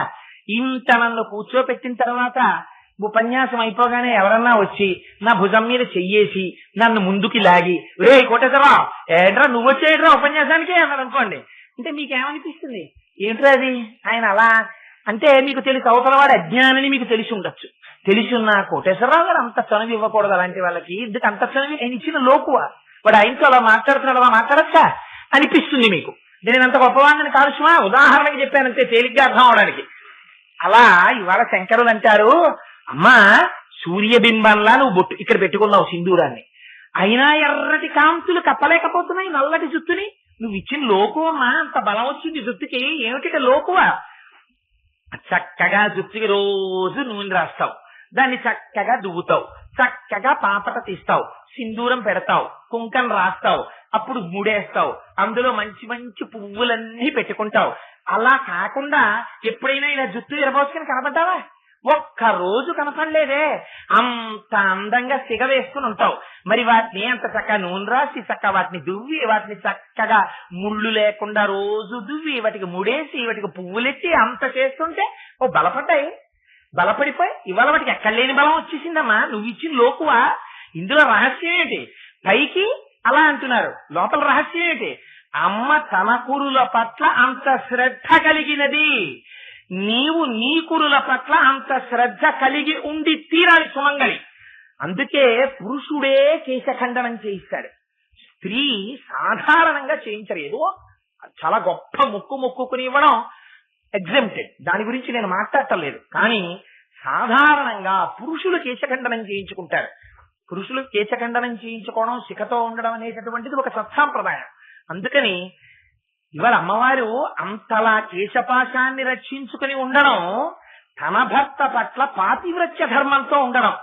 భర్తృత్వము కలిగినటువంటి స్త్రీ, సుమంగళి అయిన స్త్రీ ఇంట్లో జుత్తు విరబోసుకుని తిరగడం, జుత్తు సరిగ్గా నూనె రాసుకోకుండా ఉండడం, భార్య జుత్తు చిక్కులు పడి ఉండడం, ఆ జుత్తు ఎప్పుడు ముడేసుకోకపోవడం, ఒక్కనాడు పువ్వులు పెట్టుకోకపోవడం. నాకు పువ్వులంటే అసహ్యం అండి అంటే మా అమ్మాయికి పువ్వులంటే అసహ్యం అండి అని ఊరంతా టౌకేసేది ఏదో పెద్ద గొప్ప విషయంలో చెప్పుకోవడం. ఇవన్నీ ఐశ్వర్య లక్షణాలు కావురా, భ్రష్ట లక్షణాలు. నేను హత్య చేశానండి అని ఊరూరా చెప్పుకుంటే అంత అసహ్యమో, ఇది చెప్పుకోవడం అంత అసహ్యం. అందుకని అలాంటివి చెప్పుకోకూడదు, అవి రాకూడదు అలాంటి లక్షణాలు. అందుకని అమ్మా నువ్వు రోజు నీ కబరీ బంధాన్ని అంత గొప్పగా వేసుకుంటున్నావంటే అది నీ యొక్క పాతివ్రత్యాన్ని సూచిస్తోందమ్మా. అందుకని నీ జుత్తు కాబలం వచ్చింది. ఏమిటి ఇప్పుడు శంకరుడు చెప్పేది? స్థానబలం. అమ్మవారి జుత్తు రోజు అలా సంస్కరింపబడుతోంది కాబట్టి బలం వచ్చింది. స్థానబలం అంటే చంద్రశేఖర పరమాచార్యులు వారు ఒక విషయం చెప్తుండేవారు. సాధారణంగా ఒక పిరికివాడు ఒక బలవంతుణ్ణి చూశాడు అనుకోండి, తనున్నా లేకపోయినా గదాలను లేచి నమస్కారం సార్ నమస్కారం సార్ అంటుంటాడు. ఎందుకంటే వాడు బలవంతుడు. శ్రీ మహావిష్ణువు దగ్గర ఇద్దరు ఉంటారు. ఒకరు అనంతుడు, శేషుడు అంటారు. అంటే మీకు అందరికీ తెలుసు, శేషుడి మీద స్వామి పవళిస్తూ ఉంటారు. గరుడు అని ఒక ఆయన ఉంటారు, గరుత్మంతుడు. శేషుడి కన్నా గరుత్మంతుడి యొక్క అధికారము, శక్తి ఎక్కువ. ఎందుచేత అంటే రాత్రి స్వామి కాసేపు పవళింపు సేవకు వచ్చినప్పుడు శేషుడి మీద అలా శేషతల్పం మీద పడుకుంటారు. మళ్లీ పొద్దున్నే వైకుంఠంలో సభ తీర్చగానే మొట్టమొదటి వచ్చేవారు ఎవరంటే గరుడు వస్తారు. వచ్చి స్వామి వైకుంఠంలో అందరూ వచ్చేశారు, తమరు బయలుదేరి విజయం చెయ్యాలి అంటారు. స్వామి లక్ష్మీ సహితుడై గరుత్మంతుడి మీద ఎక్కుతారు. ఆ గరుత్మంతుడు స్వామిని తీసుకుని వైకుంఠంలో సభకి తీసుకెడతారు, కూర్చోపెడతారు. అక్కడంతా ఆయనదే పెత్తనం. ఇక్కడ ఎలా దేవాలయంలో వ్యవహారాలన్నీ పరమ శ్రద్ధతో జాగ్రత్తగా ఇక్కడ ధర్మకర్తలు ఈ ఆలయం ఎలా నిర్వహించబడాలని కోరుకున్నారో అలా వైకుంఠంలో గరుత్మంతుడు నిర్వహిస్తూ ఉంటాడు. ఆ నిర్వహించడంలో ఎప్పుడైనా అవసరం వచ్చిందనుకోండి, శేషుడు కూడా సభకి వెళ్ళవలసి వచ్చిందనుకోండి, చాలా భయంగా ఆ మూల నుంచి ఈ మూల నుంచి పాకుతూ పెడతాడు ఆయన. ఎందుకంటే అక్కడ గరుత్మంతుడు ఉన్నాడు. ఆయనకి ఈయనకి ఆగర్భ శత్రుత్వం. పైగా గెలిపెప్పుడు గరుత్మంతుడిదే. శేషుడికి గరుత్మంతుడికి పోరాటం వస్తాయి. అందుకని గరుత్మంతుడి యొక్క కంట్రోల్ అదంతా. అందుకని అక్కడికి ఎప్పుడైనా వెళ్ళాడా జాగ్రత్తగా ఏ మూల నుంచో ఆయన కంట పడకుండా పాక్కుంటూ వెళ్లి గభాల స్వామి దగ్గరికి వెళ్ళి కూర్చుంటాడు. ఇక అక్కడ కూర్చుని అలా భయం లేదు. అలాంటి గరుత్మంతుడు ఒక రోజున శ్రీ మహావిష్ణువు దగ్గరికి వచ్చారట. స్వామి సభ అంతా సిద్ధమైంది, తమరు విజయం చెయ్యాలి అని. ఈయన శేషుడి మీద పడుకునున్నారు స్వామి. శేషుడు అనుకున్నట్ట, ఈ గరుత్మంతుడు నాకన్నా అధికారం ఉన్నవాడు, బలం ఉన్నవాడు. ఇవాళ నాకు స్థాన బలం ఉంది, నా మీద స్వామి పడుకున్నారు, పెద్ద పర్వతం పడుకున్నట్టు. అందుకని నేను ఇవాళ నాకన్నా ఇంత పెద్దవాడు అయిన పేరెత్తి పిలుస్తాను. ఎందుకని నా మీద ఇవాళ స్వామి ఉన్నారు, నాకేం భయం లేదనుకున్నట్ట. తింగరి బుద్ధి ఎందుకో పుట్టింది. పుట్టి ఆ గరుత్మంతుడిని పిలిచన్నాడు, ఓయ్ గరుడా బాగున్నావా అన్నారు శేషుడు. ఎందుకని ధైర్యం. ఓయ్ గరుడా అంటే ఆయన ఇలా రెక్కలు అన్నాడు అనుకోండి, ఆతత పక్షమారు తరయకంపిత ఘూర్ణితాచలవాత మహర్ణ ఉండంటారు. ఆయన రెక్కలు ఇలా ఎత్తాడా హడిలిపోతాడు శేషుడు. అలాంటి వాడి గరుత్మంతుడిని చూసి హలో గరుడా బాగున్నావా అన్నారు. అంటే గరుడు చూశాట, అవునులే పైన స్వామి ఉన్నారుగా, అందుకని ఎన్నైనా మాట్లాడతావు ఇప్పుడు అనుకుని ఎవరి స్థానంలో వాళ్ళు ఉంటే అందరూ బాగుంటారు లేవయా అన్నారు. అంటే ఏంటి, నీ వాళ్ళు ఇక్కడ ఉన్నావు, పాల సముద్రంలో ఉన్నావు, ఎప్పుడైనా సభకిరా, అక్కడ నువ్వు ఎంత కుర్చీల కింద నుంచి వస్తుంటావో నేను చూస్తుంటాను అని ఆయన అన్నారట. అంటే ఆ స్థానాన్ని బట్టి ఆ శక్తి. ఆఫీస్ లో ఆఫీసర్ గారే రోడ్డు మీద కనపడినప్పుడు ఆఫీసర్ గారు ఏంటి, ఆఫీసర్ గారు ఏం కాదు, వాడు చూడనట్టు వెళ్ళిపోతారు. ఆఫీస్ లో పెట్టిన హింస వాళ్ళ దగ్గర కూడా ఎందుకని. అందుకని ఎక్కడి స్థానం అక్కడ స్థానమే. అందుచేత ఒక స్థానంలో ఉన్న పొజిషన్ ని ఇంకో స్థానంలో ఇమిటేట్ చేయకూడదు. ఎప్పుడు ఎక్కడ కూర్చున్నది అక్కడ అలాగే మాట్లాడాలి. సరే, అందుచేత అమ్మ ఇవాళ నీ జుట్టుకి ప్రబల కబరి భారతిమివహ, ఎవరైనా చాలా బలమైన జుట్టు అండి అంటారా ప్రపంచంలో? చాలా నల్లటి జుట్టు అంటారు, ఒత్తు జుట్టు అంటారు, ఉంగరాల జుట్టు అంటారు, అందమైన జుట్టు అంటారు. చాలా బలం అండి ఆవిడ జుట్టుకి అంటే మీరు ఎప్పుడైనా విన్నారా? ఏమిటి ఆవిడ జుట్టుకు బలం అంటే, అమ్మ నువ్వు పోషిస్తావు అలా ఆ జుట్టుని, అందుకమ్మా బలం, నీ పోషణే వాటికి బలం. ఇవాళ ఏం చేశాయో తెలుసా? ప్రపంచంలో ఎన్నడూ జరగరాని వింత జరిగింది నువ్వు ఇచ్చిన లోకువతి. ఏమిటో తెలుసా అమ్మా? ఇక్కడ నువ్వు సూర్యుణ్ణి పెట్టుకున్నావు, సూర్యుడు అంటే సింధూరం బొట్టు పెట్టుకున్నావు, అది బాలసూర్యుడిలా ఉంది ఎర్రగా. ఆ కిరణాలన్నీ ఇలా వచ్చాయి. వస్తే దిశామృందై, చీకట్ల గుంపుల్లా నీ జుత్తంతా ఏం చేసిందో తెలుసా? అసలు ఆ చీకట్ల మించి ఎర్రటి కిరణాలు పడి చీకట్లు కప్పేయాలి. అలాంటిది ఇవాళ ఆ కిరణాలని తమ కింద పెట్టేసుకున్నాయి. ఈ జుట్టు పెట్టేసుకుని ఎక్కడ అరుణకాంతి కనపడటం లేదు, నీ జుట్టు ఒకటే కనపడుతోందమ్మా రెండు పక్కల. చిత్రం ఏమిటో తెలుసా అమ్మా? నువ్వు పాపట తీసుకున్నప్పుడు తెల్లగా ఉంటుంది, దాని మీద నువ్వు ఇలా బొట్టు పెట్టుకుని ఇలా రాసుకుంటావు కదా, అప్పుడు ఈ పాపటంతా ఎర్రగా అవుతుంది. ఆ ఎర్రగా ఉన్నది ఎలా ఉందో తెలుసా? నవీనార్క కిరణం, చిన్న సూర్యుడిది ఒకే ఒక్క కిరణం ఉందనుకోండి, ఎలా ఉంటుందో అలా ఉందమ్మా అన్నారు. అదేమిటి, సూర్యుడు ఎప్పుడైనా ఒకే కిరణంతో కనపడతాడా మనకి? ఒక కిరణంతో కనపడడు. సూర్యుడు రాగానే అన్ని వైపులకి కిరణాలు పడిపోతాయి. మరి ఇవాళ ఒక కిరణమే కనపడటం ఏమిటి? అంతేట చీకట్లు అనుకున్నాయిట. మీరు సూర్యుడిని బంధించడం ఏమిటే? ఉత్తిది ఊరుకోండి, సూర్యుడు వస్తే పారిపోతారు మీరు సూర్యుడిని బంధించడం ఏంటి? మీరు ఎప్పుడు బంధించారు అని ఎవరన్నా అడుగుతారేమో, సాక్ష్యం చూపిద్దామని. అబ్బేది సూర్యుడు కాదే, అదేదో ఎర్రటి గింజ అంటారేమోనని. సూర్యుడు ఉంటే కిరణాలు ఉండాలి, అందుకని మిగిలిన కిరణాలన్నింటినీ చీకట్లలోకి దాచేయితే. అంటే ఏమిటి? జుత్తులోకి వెళ్ళిపోయేట కిరణాలు. జుత్తు మీద కిరణాలుంటే జుత్తు కనబడకుండా చేయడం కాదుట, జుత్తు కనబడుతోంది కిరణాలు తీసాయి ఆ కిరణాలు అన్నారు. ఎంత ఆశ్చర్యం అమ్మా ప్రపంచంలో! ఇలా ఎప్పుడైనా జరిగిందా? చీకట్లని సూర్యుడు తరివేయడమే కానీ సూర్యుడిని చీకట్లు ఆపేశాయా? ఇవాళ జరిగిందమ్మా. ఎంత విచిత్రం! నీ జుట్టుకున్న నల్లతనం అదమ్మా అన్నారు. అంటే ఏం చేశారు? సీమంతంలో అమ్మవారు పెట్టుకున్నటువంటి సింధూర తిలకాన్ని సూర్యబింబంతో పోల్చి, అందులో అమ్మవారు ఆ పాపటలో పెట్టుకున్నటువంటి ఎర్రటి కుంకాన్ని ఒకే ఒక కిరణంతో పోల్చి, అమ్మవారి జుట్టుని చీకట్లతో పోల్చి, మిగిలిన కిరణములన్నీ ఓడిపోయినట్టు చెప్పి, ఆ ఒక్క కిరణాన్ని బందీకృతురాల్ని చేసి సాక్ష్యంగా నిలబెట్టినట్టు చెప్పి, ఇన్ని చెప్తే మనకేమవుతుంది? అసలు ప్రపంచంలో జరగని విషయం మీకు నేను చెప్పాను అనుకోండి, అప్పుడు మీకు వెంటనే శ్రద్ధ వస్తుంది. అబ్బా అదేంటండి, అది ఎలా జరుగుతుంది అంటారు. ఉత్కంఠ అంటారు దీన్ని. ఉత్ అంటే పైకెత్తడం, కంఠ అంటే ఇలా. అలా జరిగిందా? అది ఎలా జరిగించారంటే అంటే ఏమిటి? కుతూహలాన్ని రేకెత్తించడం. ఇలా కుతూహలం రేకెత్తిస్తే ఏమవుతుంది? మీరు అలా ఎలా కుదురుతుందండి? చీకటి సూర్యుడిని ఎలా బంధిస్తుందండి అంటారు. అంటే అప్పుడు అమ్మవారి జుట్టుని చీకట్లతో పోల్చి, అమ్మవారి సింధూరపు బొట్టుని సూర్యుడితో పోల్చి, ఒకే ఒక కుంకుమ రేఖని, ఆ కుంకం రాసుకున్న పాపటని ఒక కిరణంతో పోల్చి, ఈ చీకట్లో ఆ సూర్యుడిని బంధించినట్టు చెప్తే, ఈ అప్పుడు మీకు అమ్మవారి పాపట దర్శనం అవుతుంది. అమ్మవారి జుత్తు అంత నల్లగా ఉన్నట్లు దర్శనం అవుతుంది. ఇలా దర్శనం అయితే ఏమవుతుంది? దర్శనం అయితే అమ్మవారి పాపట లక్ష్మీ స్థానము కనుక మిగిలిన సుమంగళులందరి యొక్క పాపట ఎలా లక్ష్మీ స్థానమో అలా అమ్మవారి యొక్క పాపట కూడా అపారమైన లక్ష్మీ స్థానం. అందుకని ఆ లక్ష్మీ స్థానాన్ని దర్శనం చేశారా మానసికంగా ఏమవుతుంది? ఉన్న దరిద్రం అంతా పోతుంది. ఏవేవి కోరికలు మీరు కోరుకుంటున్నారో ఆ కోరికలన్నీ తీరుతాయి. లక్ష్మీ కటాక్షం కలుగుతుంది. ఇదిగో ఇలా కలుగుతుందనేటటువంటి ఫలాన్ని కల్పించడం కోసం, మనకి సిద్ధింప చెయ్యడం కోసం కేవలం అమ్మవారి పాపకు దర్శనం చేశారా? ఇక్కడ పెట్టుకునే సింధూరంగానే మీకు కనపడిందా? మీకు లక్ష్మీ కటాక్షం వస్తుందండి అన్నారు అనుకోండి. మనం వెళ్ళి చూసామనుకోండి, కనపడుతుందా? కనపడదు. కిరీటం, ఆ కిరీటం లోపలికి వెళ్ళిపోయి ఉంటుంది ఆ పాప. అందుకని మీరు అంటే చీకట్లు సూర్యబింబం చేత పోయినట్టు ఎక్కడైనా లేశమాత్ర అజ్ఞానం ఉంటే అమ్మవారి కృపచేత ఆ అజ్ఞానపు తిమిరములు చెదరగొట్టబడి జ్ఞానము కటాక్షింపబడుతుంది. మీరు రెండిటిలో ఏది కోరుకుంటే మీ స్థాయిని బట్టి వాటిని అమ్మ కటాక్షిస్తుంది. ఇది తనోతుక్షేమన్న తవ వదల సౌందర్యలహరి.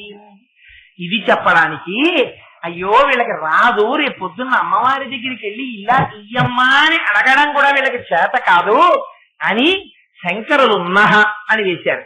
అంటే మాకు అటువంటి ఐశ్వర్యము కటాక్షింపబడుగాక, అటువంటి లక్ష్మీ స్థానము దర్శనమగుగాక. ఎలా అవుతుంది? మీరు కూర్చుని ధ్యానం చెయ్యాలి ఆ శ్లోకం మీద. అందుకని ఆ శ్లోకాన్ని 1కి 10 మార్లు ఉచ్చారణ దోషం లేకుండా ముందు చదివితే అప్పుడు మీకు మొదట దర్శనం అయ్యేది ఏదవ్వాలి? 4 మాటలు వేసేశారు శంకరాచార్యులు వారు. ఏమిటవి? 1 సౌందర్యలహరి. ముఖం ముందు చూస్తారు మీరు, చిన్నగా పాపట చూడరుగా. అందుకని ముఖం చూడగానే పెద్ద కాంతి లహరి ప్రవాహపు కెరటం కింద రావాలి, అబ్బా అనిపించాలి. ఆ తర్వాత ఏమవ్వాలి? హరివాహ. ఆ కెరటం, ఆ నీరు భూమి మీదకి వచ్చింది అనుకోండి, పెద్ద నది ప్రవహించినట్టు ప్రవహిస్తుంది. అంత సౌందర్య దీప్తి కనపడాలి. ఆ దీప్తి ఏమవ్వాలి? సరనిషు. ఒక పెద్ద చెరువు నిలబడినట్టు నిలబడాలి మీ మనస్సులో. తర్వాత ఏమవ్వాలి? సీమంత సింధూర. అది అమ్మవారి యొక్క చిన్ననైన పాపట అప్పుడు కనపడాలి. అందుకని చిన్నగా పాపట ఒక్కటే చూస్తానంటే కుదరదు దర్శనంలో. ముందు దర్శనం ధ్యానంలో ఎలా చెయ్యాలో కూడా కాంతితో మొదలుపెట్టి, సౌందర్యలహరితో మొదలుపెట్టి, ఎలా పాపట దగ్గరికి వెళ్లి సింధూర దర్శనం చెయ్యాలో దీన్ని మనకి శంకర భగవత్పాదులు నేర్పారు. అందుకని సౌందర్యలహరిలో ఉన్నటువంటి అమృత గుళికలలో ఈ శ్లోకం ఒకటి. అందుకని ఇవాల్టి రోజున మీకు ఆ శ్లోకాన్ని విజ్ఞాపన చేసే ప్రయత్నం చేశాను. అక్కడికి ఒక శ్లోకాన్ని చెప్పాను, వేరొక శ్లోకాన్ని విజ్ఞాపన చేస్తాను. ఇందులో శంకరులు అంటారు, సుధామప్యాస్వాద్య ప్రతిభయ జరా మృత్యుహరిణి విపద్యంతే విశ్వే విధిశతమఖముఖాద్యా వివిశదః కరాళం యక్ష్వేలం కబళతవత కాలకలన నశంభో తన్మూలం తవ జనని తాటంక మహిమా. ఇది నిజానికి ఎంత పవిత్రమైన, ఎంత గొప్ప శ్లోకమో తెలుసండి. నేను ఏదో ప్రతి శ్లోకాన్ని అలా చెప్తావు అనుకోకండి. ఏదో చెప్పాలి కాబట్టి ఉపన్యాసంగా నేను ఒక్కొక్క శ్లోకాన్ని ఇలా చెప్పే ప్రయత్నం చేస్తున్నాను. కానీ ఇదో ఇంకో 2 రోజుల్లో అయిపోతుంది, వీడ సాధ్యం కులాన్ని మీరు ఏవో లెక్క వేసి ఇప్పటికీ వీడు ఇన్ని శ్లోకాలు చెప్పారని లెక్క కడితే వీడు ఇన్ని చెప్పాడు అనుకుండిపోతారేమోనని నేను ఏదో ఒక్కొక్క శ్లోకాన్ని ఇంకక్కడతో పూర్తి చేసే ప్రయత్నం చేస్తున్నాను. కానీ నిజంగా ఆ శ్లోకాన్ని మిగిలిన శ్లోకాలతో అనుసంధానం చేసి ఆ మాటల వెనకాతల ఉండే రహస్యాల్ని వర్ణించారనుకోండి, ఎంతంతసేపు పడుతుందో ఒక్కొక్క శ్లోకం. కానీ అందులో ఉన్న ప్రధానమైన విషయాన్ని మాత్రం దాటటం లేదు. ముఖ్యమైన విషయాన్ని మీకు అందించే ప్రయత్నం చేస్తున్నాను. విచేత మణిపూసల్ లాంటి శ్లోకాల్లో ఇదొక శ్లోకం. అందులో శంకరులు అంటారు, సుధామప్యాస్వాద్య ప్రతిభయ జరామృత్యుహరిణి విపద్యంతే విశ్వే విధిశతమఖముఖాద్యాది విశదః కరాళం యక్ష్వేలం కబళతవతి కాలకలన నశంభో తన్మూలం సవజనని తాతంక మహిమా. అమ్మా, అసలు ఈ శ్లోకం వెనకాతల వేదంలో ఉన్నటువంటి ఒక మంత్రం రహస్యం అండి. ఆ మంత్రంలోంచి శ్లోకం చెప్తున్నారు శంకరాచార్యులు వారు. అసలు శంకరాచార్యులు వారికి తెలియని విషయాలు ఏమున్నాయి కనుక ఆయనకి తెలియని వేదం, ఆయనకి తెలియని మంత్రం ఉన్నాయా? అందులో మీకు తేలికగా చెప్పడానికి ఒక మాట చెప్తాను. మీరు రుద్రాధ్యాయం వింటూ ఉంటారు, అభిషేకం చేస్తూ ఉంటారు పరమశివుడికి. ఇవాళ శంకర భగవత్పాదులు ఆ రుద్రాధ్యాయంలో ఒక మంత్రం ఉంది, మీరందరూ వింటూ ఉంటారు. రుద్రస్య భేషజీ అంటారు, అలాగే విశ్వస్య భేషజీ అంటారు అమ్మవారిని. రెండు మాటలు అమ్మవారికే వేసేస్తారు. ఈ రెండు మాటలు మీరు వింటూ ఉంటారు శివాలయాల్లో. అఘోరేభ్యో దఘోరేభ్యో ఘోర ఘోరధరేభ్య సర్వేభ్యో సర్వసర్వేభ్యో నమస్తే అస్తు రుద్రరూపేభ్య అంటుంటారు. ఏమిటి మాటలు? మనకి సనాతన ధర్మంలో ఒక గొప్ప విషయం ఉంది. హింస పెట్టేవాడు ఎవరో తెలుసా అండి? పరమాత్మే పెడతాడు. మళ్ళీ మీకు సుఖాన్ని ఇచ్చేవాడు ఎవరు పెడతారో తెలుసా అండి? పరమాత్మే పెడతాడు. మీకు దుఃఖాన్ని కర్మఫలం ప్రదాతగా ఇచ్చేవాడు ఎవరో తెలుసా అండి? పరమాత్మే ఇస్తాడు. దాన్ని తట్టుకునే శక్తిని ఎవరిస్తారో తెలుసా? పరమాత్మ ఇస్తాడు. సుఖం ఎవరిస్తారు? పరమాత్మ ఇస్తాడు. భక్తి ఎవరిస్తారు? పరమాత్మ ఇస్తాడు. జ్ఞానం ఎవరిస్తారు? పరమాత్మ ఇస్తాడు. మోక్షం ఎవరిస్తారు? పరమాత్మ ఇస్తాడు. అన్ని పరమాత్మ ఇస్తాడు. ఆ పరమాత్మ మన్ని శోభకి గురి చేసేటటువంటి సమయంలో ఘోర రూపంతో ఉంటాడు. ఆ ఘోర రూపంలో ఉన్నటువంటి పరమాత్మని మనం అసలు దర్శనం చేయలేం, భయపడిపోతాం. అప్పుట అమ్మవారు అనుకుంటుంది, అంటే ఇది ఎలా ఉంటుందంటే మా నాన్నగారే కానీ నా మీద కోపం వచ్చింది, ఇవాళ వీడి సంగతి తేల్చేస్తాను, ఇంటికి రాని అన్నారు. ఇంటికి వెళ్ళాను, బెల్ట్ తీసి నాన్నగారు చేత్తో బెల్ట్ పట్టుకుని ఎరా అని నా చొక్కా పట్టుకుని చిన్నతనంలో ఆ బెల్ట్ పెట్టి కొడుతుంటే ఉండేటటువంటి రూపం ఘోర రూపం. అలా కొట్టేస్తుంటే ఊరుకోని వ్యక్తి ఒక్కతే ఉంటుంది. పక్కింటైనా వెనకింటైనా ముందింటైనా వీళ్ళెవరు రారు. ఎవరు వస్తారు? మీకన్నా ముందు పుట్టిన వాళ్ళు, మీకన్నా వెనక పుట్టిన వాళ్ళు పారిపోతారు గదుల్లోకి. పారిపోయి సోషల్ పుస్తకాన్ని పైనుంచి కిందకి, కింద నుంచి పైకి పెట్టుకుని అప్పుడే అందరూ చదివేస్తుంటారు. ఇంకా ఎందుకని? అయిన ఉగ్రరూపం ఉంది ఇంట్లో, ఘోర రూపంతో ఉన్నాడు తండ్రి ఇవాళ. అప్పుడు వచ్చేది ఎవరు వస్తారో తెలుసా అండి? విశ్వస్య భేషజీ, రుద్రస్య భేషజీ అమ్మవారు వస్తుంది. ఎవరు అమ్మవారు? అందుకే చెప్పా, లక్ష్మీ స్థానం ఇంట్లోనే ఉంటుంది. ఆవిడ రావాలి. ఆవిడ పరిగెత్తుకొచ్చి ఏం చేస్తుంది? పిల్లాన్ని గట్టిగా కౌగిలించుకుంటుంది. కౌలిని చంపేస్తారా? తప్పు చేశాడు ఇటు అంతలా కొట్టేస్తారా? ఇప్పటికి జ్వరం వస్తే నిన్నగాక మొన్న 104 జ్వరం పడ్డాడా? నిజమే, మార్కులు తక్కువ వచ్చాయి, కొట్టవలసిందే. మీరు కొట్టకూడదని నేను అన్న తండ్రి మీరు కొట్టకపోతే ఎవరు కొడతారు? మళ్ళీ వెంటనే మొగుడిని వెనకేసుకొస్తుంది, ఇద్దరిని ఏకకాలమునందు సముదాయిస్తుంది. ఇది రుద్రస్య భేషజీ అంటే మందు. ఆవిడ రుద్రుడికి మందై కూర్చుంటుంది. ఆవిడ ఎలా కూర్చుంటుంది? రౌద్ర రూపంతో ఉన్నాడు ఆయన. ఉన్నప్పుడు మీరు కొట్టవలసిందే. మీరు తండ్రి, మీలాంటి కీర్తి ప్రతిష్టలు ఉన్నవాడికి, మీ వంటి ధర్మాత్ముడికి మీరు కొడుకులో పుట్టాలంటే నాకే అసహ్యం వేస్తోంది వీడిని కర్ణందుకు. కానీ చంపేస్తారా పిల్లాన్ని? కొట్టకండి ఇంకా అంటుంది.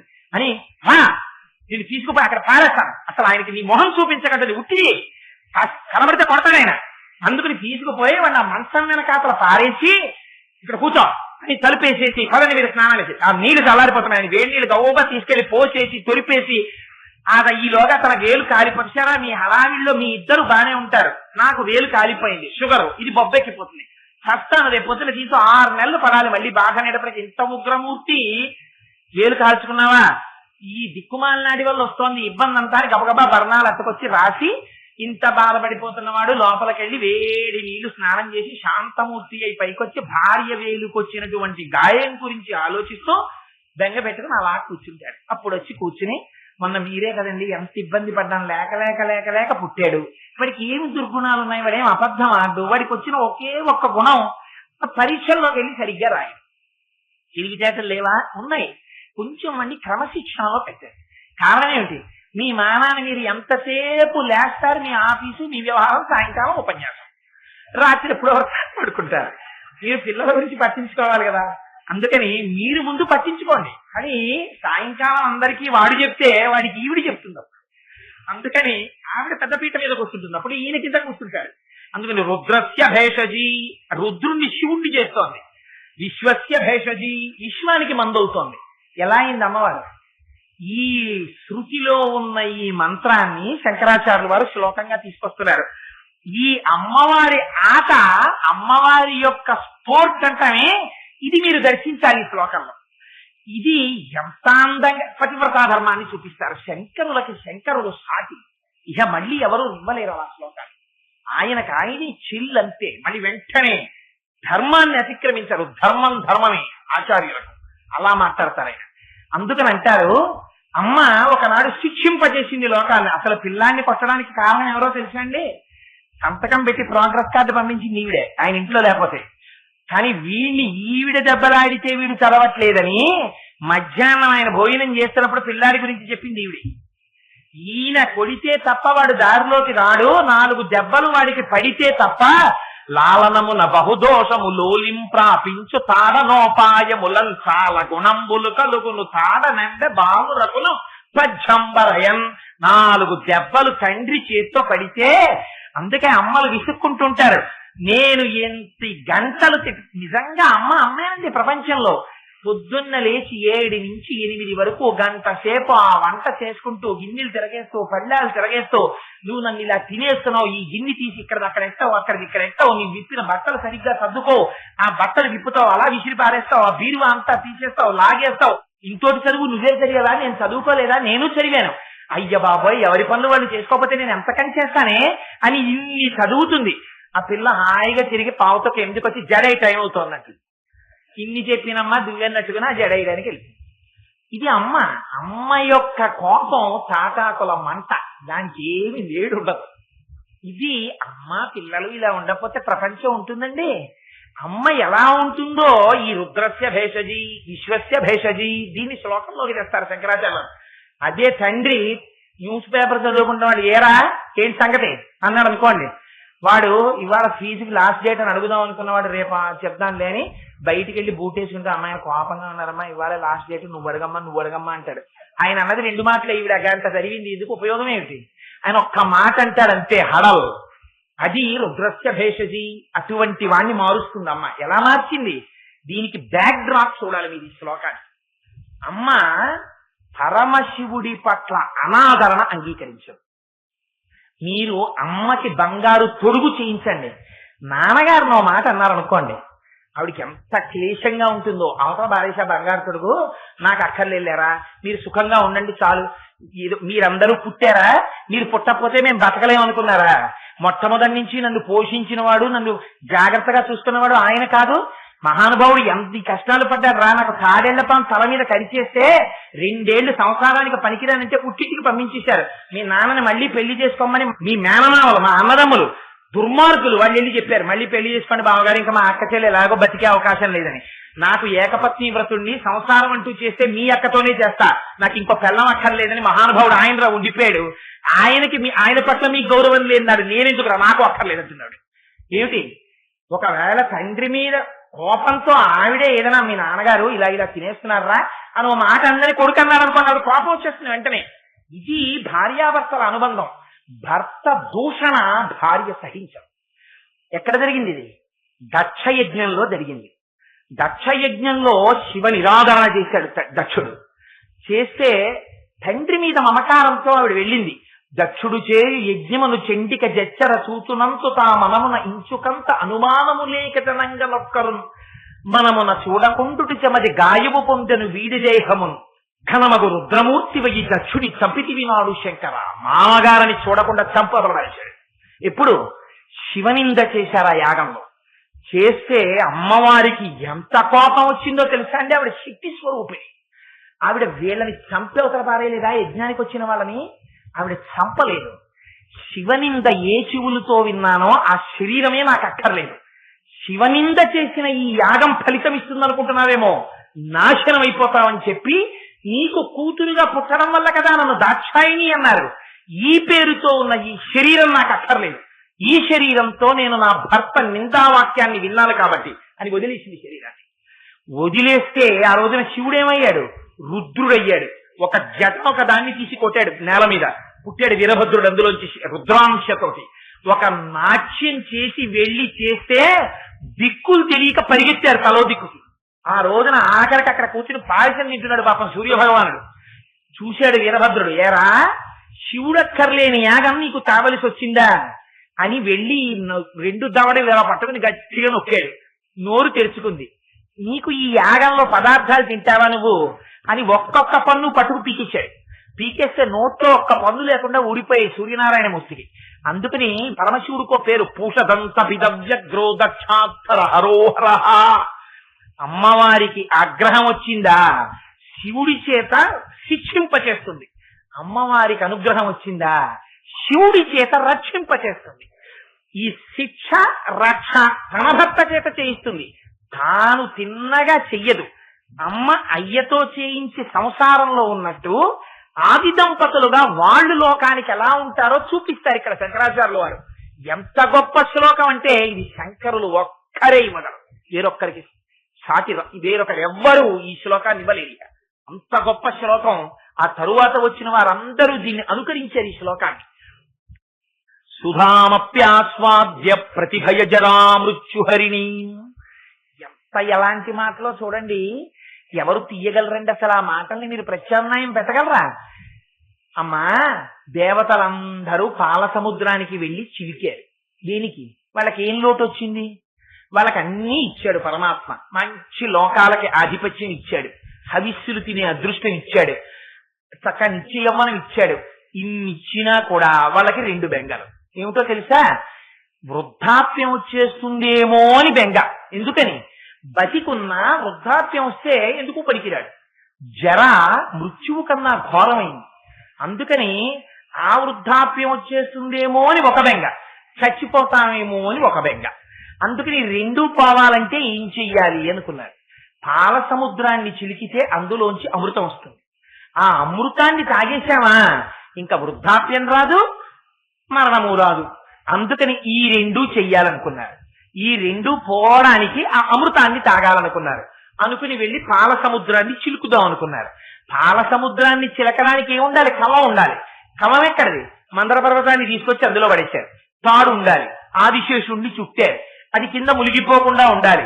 శ్రీ మహావిష్ణువు వచ్చి పడుకున్నారు. ఆయన వీపు మీద పెట్టి చిలికారు.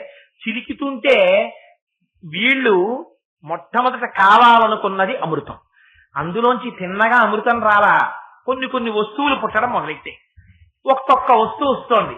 చూశారు, అబ్బో ఇది చాలా బాగుంది అనుకున్నారు. ఏదో హౌసీ ఆడుతున్న వాడికి చూడండి, ఫస్ట్ లైన్ ఓవర్ అంటాడు, సెకండ్ లైన్ ఓవర్ అంటాడు, థర్డ్ లైన్ ఓవర్ అంటాడు, ఆఖరణ హౌస్ఫుల్ గా ఏదో ఆడుతుంటారు. అలా మొట్టమొదటి ఏదో ఒక వస్తువు వచ్చింది, తీసేసుకున్నారు. ఇంకో మంచి వస్తువు వచ్చింది, ఇంకోటి తీసేసుకున్నాడు. ఇంకో మంచి వస్తువు వచ్చింది, ఇంకోటి తీసేసుకున్నాడు. నాలుగోసారి కూడా వస్తోంది ఇంకో వస్తువు. అబ్బో ఇదేదో మనం తీసుకుందామని చూశారు. ఏమిటొచ్చింది అందులోంచి? అప్పాల వెల్లి లోపల అప్పటికప్పటికి మందరాకము తిరిగెన్ చప్పుడు నిండెన జండము చెప్పెడిదే మధుడి చెవులు చిందరగొనియన్. ఆ చప్పుడికి ఎక్కడో సభలో ఉన్న బ్రహ్మగారు బయటికి వచ్చి చెవులు మూసుకుని, ఆ ఏమిట్రా ఈ అల్లరి, ఇంత చప్పుడు ఏమిట్రా అని అడిగాట. అడిగితే ఆలోల జలధి లోపల నాలో నహి విడచి సురలన సురలభ రపన్ గీలా కోలాహలమున హాలాహల విషము పుట్టె అవనీనాథ. హాలాహల విషం పుట్టింది. పుట్టేదేమైనా ఊరుకుందా? అది దూకుతోంది, గుర్రాలు దూకినట్టు దూకుతూ వెళ్ళిపోతోంది. ఎంత చిత్రం అంటే అది సముద్రం మీదకి వెళ్ళింది. సముద్రం అంతా కనపడ్డం మానేసి తాగేసింది సముద్రాన్ని. అరణ్యం మీదకి వెళ్ళింది, అరణ్యం అంతా మైదానం అయిపోయింది, చెట్లన్నీ కాల్చేసింది. అలా దేని దగ్గరికి వెడితే దాన్ని కాలుస్తోంది. అలా ఈ దేవతలందరూ పరిగెడుతున్నారు. ఎక్కడికి పరిగెడతారు? పరిగెత్తుకుంటూ ఎక్కడికి వెళ్ళారు? శని కైలాసముదొచ్చి శంకరుని వాసద్వారముంచేరి ఈశుని దవ్వారికులు అడ్డుపడ్డ తలమంచుందొచ్చి కుయ్యో మొర్రో విను మాలింపుము చిత్తగింపుముదయన్ వీక్షింపుమన్ తంబుజానన ముఖ్యుల్కనిరే ఆర్తరక్షణ కళా సౌరంభునిన్ శంభునిన్. పరమేశ్వరుడి యొక్క సభకి వెళ్ళారు కైలాసానికి. వెళ్ళి ఆర్తరక్షణ కళా సౌరంభునిన్ శంభునిన్. అమ్మవారు హైమవతిగా పుట్టినప్పటికీ ఇక్కడ దాక్షాయణిగా శరీరాన్ని వదిలింది, హిమవంతుడికి కూతురుగా హైమవతిగా పుట్టింది. పుట్టి పర్వతరాజ పుత్రి పార్వతి అయి పరమశివుణ్ణి పరిణయమాడింది. అమ్మ పక్కనుంది. ఇప్పుడు అమ్మేం చెయ్యాలి?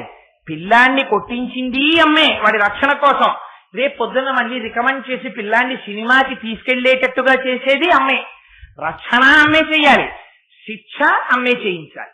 అందుకని పాపం వీళ్ళందరూ వెళ్ళి అయ్య బాబోయ్ హాలాహలం వచ్చేస్తోంది, శంకర రక్షించు రక్షించు రక్షించు అని పరిగెత్తారు. పరిగెడితే శంకరుడు గబగబా బయటికి వచ్చాడు, చూశాడు తరుంకొచ్చేస్తోంది హాలాహలం. అప్పుడు పార్వతీదేవి ఏమనాలి వచ్చి, అసలు పరమశివుడు ఏమనాలి ముందు, ఏరా మీరు పాల సముద్రం చిలికారా, చిలికితే అంతకు ముందు కొన్ని వస్తువులు వచ్చాయా, అప్పుడు నేను మీకు జ్ఞాపకం రాలేదా, హాలాహలం వచ్చిందా, ఇప్పుడు నా దగ్గరికి వచ్చారా, ఆర్తరక్షణ కళా సౌరంభునిన్ శంభునిన్ అంటున్నారా, పైగా అలా అని ఊరుకున్నారా, ఓ ఆయన్ని విపరీతంగా పొగిడేశారు పట్టుకుని. స్వామి మూడులో లంపటము నివారింపను సంపద కృపచేయ జయము సంపాదింపన్ సంపడి వారివరింపను సోంపారగ నీకే చెల్లు సోమార్థధరా. అందుకని తండ్రి నువ్వే పుచ్చుకోవాలి హాలాహలాన్ని, నువ్వు పుచ్చేసుకోన్నాడు. ఏమిరా మీకు పనికొచ్చే వస్తే మీరు పంచుకున్నారా, ఊళ్ళో వాళ్ళని చంపేసి హాలాహలం వస్తే నేను ఉచ్చుకోనా, ఇదేమన్యాయం రా అని అడగద్దు పరమశివుడు. ఆయన ఏం అడగలేదు. ఆయన అడక్కపోగా ఇలా పార్వతీదేవి వంక చూశాడు. ఇటు చూస్తాడు, వామార్థ భాగం ఇటు చూడటం, ఇటు చూశాడు. చూస్తే అమ్మవారు ఉంది. అమ్మవారు చిరునవ్వులు నవ్వుతూ ఉంటే అమ్మవారిని చూసి వద్దంటుందేమో, ఎంతైనా భర్త కదా హాలాహలం పుచ్చేసుకుంటానంటే ఏం బాగుంటుంది అని ఆవిడికి నచ్చ. ఎంత చిత్రంగా ఉంటుందంటే, చూసావా పార్వతి, పాపం కంటే జగముల దుఃఖము తింటే జలజనిత విషపు వేడిని ప్రభువయ్యుంటుట ఆర్తుల ఆపద గెంటించుటకు దాని ఫలము దానం కీర్తి మృగాక్షి. మనం తల్లిదండ్రులు ఉన్నాం, పిల్లలు ఇంత కష్టపడిపోతున్నారు, హాలాహలం తరుముకొచ్చేస్తోంది, నేను ఆ హాలాహలం పుచ్చేసుకుందాం అనుకుంటున్నాను, నేను పుచ్చుకోనా అన్నారట. అంటే పార్వతీదేవి ఏంటంటే చాలా క్యాజువల్ గా ఇంకొంచెం ఉప్మా ఉండిపోయింది మూకుట్లో తినేనా అని వాళ్ళ ఆవిడని అడిగాడు అనుకోండి, తినేయండి అని ఎంత చాలా క్యాజువల్ గా అంటుందో అంత క్యాజువల్ గా ఆవిడ అందుట, ఓ దానికి ఉందయా చూసుకో, నీకు ఎలా ఇష్టమైతే అలా చేసేయి అంటే అడిగిపోయారు పరీక్ష మహారాజు గారికి. ఏమయ్యా వాళ్ళు జగత పితరవు వందే పార్వతీ పరమేశ్వరవా, వాళ్ళు నిత్యాయ త్రిగుణాత్మనే పురజితే కాత్యాయనీ శ్రేయసే సత్యాయ అజ్య కుటుంబినే మునిమన ప్రత్యక్ష చిన్మూర్తయే. అందుకని నిత్యాయ త్రిగుణాత్మనే పురజితే కాత్యాయనీ శ్రేయసే సత్యాయ అజ్య కుటుంబినే మునిమన ప్రత్యక్ష చిన్మూర్తయే అని అజ్య కుటుంబిని, వాళ్ళు ఆది కుటుంబీకుల తల్లిదండ్రుల. అలాంటి వాడు అమ్మ పుచ్చేసుకుంటానంటే హాలాహలాన్ని, అయ్య పుచ్చుకుంటానంటే అమ్మ పుచ్చేసుకోమందా, ఎలా పుచ్చుకోమందయ్యా, తన ఐదోతనానికి భంగం రాదు అంటే పోతన గారు అన్నారు. వెంటనే ఆ కథ చెప్తున్నటువంటి మహానుభావుడు ఆ శుకుడు అన్నారు, మింగెడివాడు విభుండని మృంగెడిదియు గరళమనియు మేలని ప్రజకున్ మృంగమనే సర్వమంగళ మంగళసూత్రమునెంత మదినమ్మినదో. ఆవిడ సర్వమంగళయ్యా, ఆవిడ తన మెడలో ఉన్న మంగళసూత్రం మీద అమ్మవారికి అంత నమ్మకం, అందుకని తాగేమంది అన్నారు. అమ్మవారు ఆ రోజునంటే శంకరుడు గబగబా బయటికి వచ్చారు, ఇంతమంది పారిపోతే ఆయన ఒక్కడే ఎదురొచ్చాడు. తన చుట్టూ సురసంఘము జయ జయధ్వానంబులం బొబ్బిడం ఘనగంభీర రమంబుతో శివుడు లోకద్రోహి హుంపోకు రమ్మని కెంగేల చమల్చి కూర్చి కడిగా నంకించి జంబూపలంబున సర్వంకషమున్ మహావిషమును ఆహారించే హేలాగతిన్ కదలంబారవు పాప పేరు వడలం ధర్మాంబుజాలంబు పుట్టడు నేత్రంబులు నిర్రభారము నిజ జూటాచంద్రుడు కందడం వదనాంభోజము వాడవు ఆ విషమును ఆహ్వానించుతో డాయితో పదిలంబై కడిచేయితో దిగుచుతో భక్షించుతో మృంగుచో అన్నాడు. ఆ ఎదురెళ్ళాడు, హాలాహలాన్ని చేతిలోకి తీసుకున్నాడు, ఇలా ముద్ద చుట్టాడు, నేరేడు పండంత చేశాడు, నోట్లో పడేసుకున్నాడు. శిక్షించు హాలాహలమును రక్షించును లోకమన్నీయు, నేను ఇప్పుడే ఈ హాలాహలాన్ని శిక్షిస్తాను, భక్షింతును, దీన్ని పండు తిన్నట్టుగా తినేస్తానన్నాడు అని గుటుక్కన మింగుతున్నట్ట. ఇది భాగవతంలో లేదు కానీ ఒక పురాణంలో చెప్తారు ఈ కథ. అమ్మవారు చూసింది, ఇక్కడి నుంచి కిందకి దిగిందా తన భర్తకి హానొస్తుందేమోనని గభాలలేసి ఆ కంఠం పట్టుకుంది. కంఠం పట్టుకుంటే ఇక్కడ ఉండిపోయింది. ఏమండి కంఠంలో ఉండిపోతే హాలాహలం కంఠాన్ని పాడిచేసేదా, మరి అదేంటి ఇక్కడ పెట్టి వదిలేస్తే సరిపోతుందా, ఉంచేశాను. ఇలా ఎన్నాళ్ళు పట్టుకుని ఉంటుంది భర్తని, అలా భర్తని పట్టుకుని ఉంటుంది, అలా మూర్తుందా పోనీ ఎక్కడైనా అంటే అమ్మవారు అనుకుందిట, మా ఆయన త్యాగి, ఆవిడ చూడండి ఆయనకి ఏమీ అక్కర్లేదు, ఎప్పుడు అలా తిరుగుతుంటారు. ఎప్పుడో 1971లో వాళ్ళ అమ్మగారు వాచి కొన్నారట, దానికే ఎన్నాళ్ళైనా ఓవరాయిలింగ్, ఆ వాచియే పెట్టుకు తిరుగుతారు. ఒక్కనాడు ఓ వాచి అక్కర్లేదు, ఓ ఉంగరం అక్కర్లేదు, మహానుభావుడు తన బట్టలే తను చూసుకోరు సరిగ్గా అని తన ఈఎల్ ఎన్కాష్మెంట్ పెట్టి ఆయనకి తెలియకుండా వెళ్ళిపోయి టైటాన్ షోరూమ్ లో వాచి కొని తెచ్చి ఆయన పుట్టినరోజు ఆయనకి గుర్తు చేసి బహూకరించిన భార్యలా ఈయనేమీ పెట్టుకోడు. ఎంత సంతోషమో! ఓ ఏనుగుని చంపేసి దాని తోలు, ఓ పులిని చంపేసి ఓ ఉత్తరీయం, చేతిలో ఓ జింక, చేతిలో ఓ బ్రహ్మకపాలం, ఆ పైన ఓ గంగ, ఇక్కడ ఓ 3 నేత్రాలు, శవాల విభూతి, ఇల్లు రుద్రస్థానం. ఎంత సంతోషం! ఆనందం ఆనందం ఆనందం పొంగిపోతూ ఉంటాడు. ఓ బంగారం అక్కర్లేదు, ఓ ఇది అక్కర్లేదు. కానీ మనిషి చూస్తే తెల్లగా ఎంత అందంగా ఉంటారో. నిజంగా ఆయనే మెళ్ళో ఓ గొలుసు వేసుకుంటే చూడాలని కోరిక, ఆయన వేసుకోడు అనుకుని అమ్మ అనుకుందిట, ఇంత తెల్లగా ఉంటాడు కదా, ఒక నీల మణితో కూడిన హారం వేసుకుంటే ఎలా ఉంటాడో అలా చేసేసుకుందాం ఆయన అనుకుందిట. అనుకుని ఆహాలాహలాన్ని నీలమణిగా మార్చేసింది. మార్చేస్తే ఆయన కంఠం నీలకంఠుడైపోయాడు. అప్పటి నుంచి అయిపోతే నీలకంఠ అని పిలిస్తే ఇద్దరికి ఉలిక్కి పడతారు. భర్త ప్రేమ చేత పొంగిపోయి భర్తని అలా చూసుకోవాలని ప్రేమ ఉన్న భార్య, ఆవిడకి ఆయన అన్ని చేయిస్తారు, ఆయన ఎప్పుడు చూసుకోడు. గజాసురుణ్ణి సంహరించి ముత్యాలు వస్తే దండకిచ్చి ఆవిడ మెళ్ళలో వేస్తాడు, తనేం వేసుకోడు. ఆయన ఏం వేసుకోకపోయినా ఆయన ఎప్పుడైనా ఒక్కటేసుకుంటే చూడాలని ఆవిడ అలానే ఒళ్ళంతా తగిలిచ్చేస్తే ఆయనకు అసలు ఏమిటివన్నీ అడిగిలో రాస్తాడు. అందుకని ఏదో ఒక్కటి వేస్తే బాగుండండి, అలా చూడాలని, ఆ ఒక్కటి ఉంచుకోండి, ఆ ఒక్కటి ఉంచుకోండి అందనుకోండి. ఆవిడ మొహం చూసి ఇంకా కాదనలేక, మరి స్వాధీన వల్లభా కదా, ఆవిడ కోసం అదోటి ఉంచుకున్నట్టు. ఏమిటి ఉంచుకున్నాడు? బయట బంగారం కాదు, తన మింగిలే గరలాన్ని నీలమణిగా ఉంచుకున్నట్ట కంఠంలో. అందుకని ఈ కథని చెప్తూ దీన్ని ఎంత అందంగా చెప్పారంటే శంకరాచార్యులు వారు, అమ్మా నీలకంఠుడయ్యాడమ్మా నీ భర్త, అందుకని నీలకంఠ అని పిలిస్తే అబ్బా ఆనాడు లోకాల కోసం గరళం మింగాను, ఇవాళ ఎవడో ఆస్తితో పిలుస్తున్నాడు నన్ను ఉలిక్కి పడతాడు. నువ్వు విరాగి అయినటువంటి భర్తకి రాగమును కల్పించి ఆయన మెడలో ఒక హారం వేసి చూసుకున్న పతివ్రతవి నువ్వు తప్ప ఆయన మెడలో నీలమణి వేయగలిగిన వాడు ప్రపంచంలో ఉన్నాడమ్మా, నీకొక్కదానికి చెల్లిందమ్మా. అందుకని అదిగో అటువంటి మా తల్లివి నువ్వు, అటువంటి తండ్రి ఆయన, మీ ఇద్దరు మా తల్లిదండ్రులు, మేము నీ బిడ్డలం, మాకేం కావాలి ఇంకా? ఇది శంకరుల ప్రశ్న. ఈ భార్యాభర్తల అనుబంధాన్ని చెప్పడానికి శంకరులు అంటారు, సుధామప్యాస్వాద్య ప్రతిభయజరా మృత్యుహరిణి. ఆ పాల సముద్రాన్ని చిలికి ముసల్తనం రాకుండా, చావు రాకుండా వాళ్ళు అమృతం తాగారు. బతికున్నారమ్మా? వాళ్ళు ఏం బతికి లేరు. ఎవరున్నారు? సుధామప్యాస్వాద్య ప్రతిభయజరా మృత్యుహరిణి విపద్యంతే విశ్వే విధిశతమఖముఖాప్యా విదిశదః. శతమఖుడంటే ఇంద్రుడు, 1000 యాగములు చేసినటువంటి వాడు ఇంద్రుడు అవుతాడు. అందుకని ఆ ఇంద్రుడు ఉన్నాడా? ఇంద్రుడు లేడు. పోని దేవతలున్నారా? దేవతలు లేరు, అందరూ వెళ్ళిపోయారు. ఇంద్రుడు దేవతలేమిటమ్మా? బ్రహ్మగారే లేరు, బ్రహ్మగారు కూడా వెళ్ళిపోయారు. ఆ బ్రహ్మగారుల శిరస్సులన్నీ కపాలాలన్నీ కదా ఆ శివుడి మెళ్ళలోకి వచ్చాయి. అందుకని బ్రహ్మగారు వెళ్ళిపోయారు. వీళ్ళెవరూ తాగలేదా అమృతం? వీళ్ళందరూ తాగారు. ఏరమ్మా తాగిన వాళ్ళందరూ? ఒక్కళ్ళే వెళ్ళిపోయారు. కానీ మీ ఆయన ఏం తాగాడు? అమృతం తాగలేదు, ఆలాహలం తాగాడు. తాగిన చిత్రం ఏమిటి? ఆయన మాత్రం జీవించే ఉన్నాడు. ఎందువల్ల జీవించున్నాడో తెలుసా అమ్మా? అది ఆయన గొప్ప కాదులేమ్మా, నాకు తెలుసు అసలు రహస్యం. తవ జనని తాటంక మహిమ. అమ్మా నీ చెవులకు పెట్టుకున్న తాటంకముల గొప్పతనం అమ్మా ఇది అన్నారు శంకరాచార్య గారు. ఏమిటి ఈ మాట? బాగా జ్ఞాపకం పెట్టుకోండి. ఈ మాట చెప్పడంలో ఒక రహస్యం కూడా చెప్తున్నారు శంకరులు. ఒకరికి పెద్ద యాక్సిడెంట్ అయి బతికారనుకోండి, వెంటనే ఏమంటారంటే ఆయన చాలా అదృష్టవంతుడండి బతికాడు అనరు. ఆవిడ తాళి భాగ్యం గొప్పదండి అని బతికారంటారు. మీకు ప్రపంచంలో 8 సౌభాగ్య వస్తువులు ఉన్నాయి. మొన్న ఎవరు పంచిపెట్టారో నాకు తెలియదు కానీ అనుముల ప్రసాదం పంచిపెట్టారు ఒక రోజున ఇక్కడ. అనుములు 8 సౌభాగ్య వస్తువుల్లో ఒకటి. అలాగే తాటి చెట్టు 8 సౌభాగ్య వస్తువుల్లో ఒకటి. తాటి చెట్టుని పొరపాటున కూడా కాలుతో తన్నకూడదు.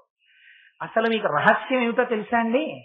మనం ఇవ్వాల అంటే బంగారు బిళ్ళలు తెచ్చి శతమానాలని కడుతున్నాం, కానీ శాస్త్రం తెలుసున్న వారు సౌభాగ్య వస్తువుగా దేన్ని కడతారో తెలుసా? తాటాకు ముక్కలు కట్టాలి. అది తాళము అంటే తాటాకు. తాళపత్ర గ్రంథాలు అంటాం కదా. తాళపత్ర గ్రంథాలైన అన్నట్టే తాటాకు యొక్క ముక్కని తెచ్చి కట్టుకుంటే తాళి భాగ్యము అంటే సౌభాగ్య వస్తువు కనుక తాటి చెట్టు యొక్క ఆకు ముక్క తెచ్చి గొలుసులో వేసుకుంటారు. అది సౌభాగ్య వస్తువు, సర్వమంగళ స్వరూపం. అలాగే రెండుంటాయి ప్రధానమైన సౌభాగ్య వస్తువులు. ఎట్టి పరిస్థితులలోనూ ఈ రెండు లేకుండా స్త్రీ పెళ్ళయ్యాక పురుషుడి ముందు కనపడకూడదు. ఈ రెండే, ఒకటి సౌభాగ్య వస్తువైనటువంటి తాళి, రెండవది తాటంకము. తాటంకం అంటే ఏంటో తెలుసా అండి? తాళిలోగే లాగే తాట తాళి, అందులోంచి అంకము అంటే గుర్తు. తాటాకుల చేత స్త్రీల యొక్క చెవులకి భూషింపబడిన ఆభరణము. ఇప్పటికీ మీరు బాగా పల్లెటూర్లలో చూస్తే తాటాకు ముక్కలు పెట్టుకుంటారు. మీకు ఇప్పుడు జ్ఞాపకం ఉందో లేదో నాకు తెలియదు, కానీ పూర్వం చెవులు కుట్టిస్తే ఆడపిల్లలకి మొట్టమొదట తాటాకు ముక్కలు ఇట్టేవారు. ఇంకేం పెట్టకూడదా? ఈ చెవులు కుట్టేవారిని ప్రత్యేకం స్నానం చేసి వారు వచ్చే ముందు తాటాకు ముక్కలు అట్టుకొచ్చేవారు. పట్టుకొచ్చి కత్తెర పెట్టి కత్తిరించి చెవులు కుట్టగానే మీకు బాగా జ్ఞాపకం ఉండుంటుంది, తాటి పువ్వారం అనేవారు. తాటాకుల మధ్యలో నాసుల మెత్తటి పదార్థం ఒకటి ఉంటుంది, వాడు ఆ పువ్వారం కూడా తెచ్చేవారు. తెచ్చి ఈ తాటాకు ముక్క చెవులో పెట్టి పువ్వారం రాసేసేవారు, రక్తం వస్తుంటే. సరే, ఇప్పుడు చెవులు కుట్టించుకోవడాలే లేవనుకోండి, అదంతా ఇందాక చెప్పానే. సీమంతం అన్నది ఇప్పుడు ఎంత రిచువలిస్టిక్కో. ఇప్పుడు సీమంతం అంటే స్వీట్లు పంచుకోవడం అంతే, అంతకన్నా సీమంతం ఏమిటి? సీమంతం అంటే ఏం చేస్తారో తెలుసా అండి? గాజులు పెట్టించడం అంటే భర్త భార్య చెయ్యి పట్టి మొట్టమొదట గాజులు తొడగాలి. భర్త మొట్టమొదటి రక్షణ మంత్రం చదువుతాడు. అందుకని ఆ ఎక్కించేటప్పుడు ఏ గాజుకి డిజైన్ ఉండకూడదు. డిజైన్ లేని ప్లెయిన్ గాజులు సాదా గాజులు అంటారే, సాదా గాజుల్ని భర్త మొట్టమొదటిసారి స్త్రీ చేతులకి ఎక్కిస్తాడు సీమంతంలో. అలా ఎక్కిస్తే ఏమవుతుందంటే ఆ గర్భం మీదకి ఏదైనా ఆసురీ శక్తుల కన్ను ఉంటే అటువంటి దోషం వల్ల ఆ గర్భం విచ్ఛిన్నమై ఒక్కొక్క నాడు గర్భాంతర్గతమైన సంతానము, గర్భము ధరించిన స్త్రీకి కూడా ప్రమాదం రావచ్చు. అంతలా పుంచి ఉంటారు. అందున నేను ఇలా చెప్పానని మీరు అనుకోకండి. గర్భమునందు సంతాన సంఖ్య ఎక్కువ ఉంటే అంత ప్రబలంగా ఉంటుంది చూపు. అందుకనప్పుడు ఎక్కువ రక్షణ చర్య చేపడతారు. భర్త గాజులు తొడుగుతాడు, సాదా గాజులు, డిజైన్ ఉండకూడదు. సాదా గాజులు ఎక్కిస్తే, అందుకే మనకి చూడండి ఒక మాట అంటారు, రక్షాబంధనం దొరుకుతున్నారంటారు. ఏదైనా మీరు పూజ చేశారనుకోండి, ముందు రక్షాబంధనం కడతారు. మీరు భార్యకి రక్షాబంధనం కడతారు. ఆయన కంకణం కట్టుకున్నాడండి, నేను ఈ పని చేస్తానని అంటారు. కంకణం కట్టుకున్నాడంటే గాజు లాంటిదే అది కూడా. ఈ గాజులు మీరు నమ్మండి నమ్మపోండి, రక్షణ మీకు నమ్మకంలోంచి వస్తుంది. భర్త తన చేతులతో శుభముహూర్తంలో సీమంతంలో తొడిగినటువంటి గాజులు, భర్త తన చేతితో కుంకం బొట్టు తీసి సింధూరం బొట్టు తీసి పాపట ఎందు అలంకారం చేస్తాడు సీమంతంలో. ఇవి భర్త వచ్చి చెయ్యాలి. నేను ఇలా అడిగాను అని మీరు అనుకోవద్దు. ఇవాళ ఎన్ని చోట్ల సీమంతాలలో భర్త వచ్చి వీటికి చేస్తున్నాడు నాకు చెప్పండి. అది ఆడవాళ్ల వేడుక మీ దృష్టిలో. అది మీరు ఎన్ని రకాల స్వీట్లు తెస్తారు, మీరు తెచ్చేటప్పుడు గులాబ్ జాములు తెండి, గాడిద గుడ్డు తెండి. ఇవి తప్ప అసలు నీ కూతురు గర్భాన్ని, నీ కూతురు గర్భాంతర్గతమైన శిశువుని రక్షించుకునే ప్రయత్నం నీ జన్మలో నువ్వు చేస్తున్నావా?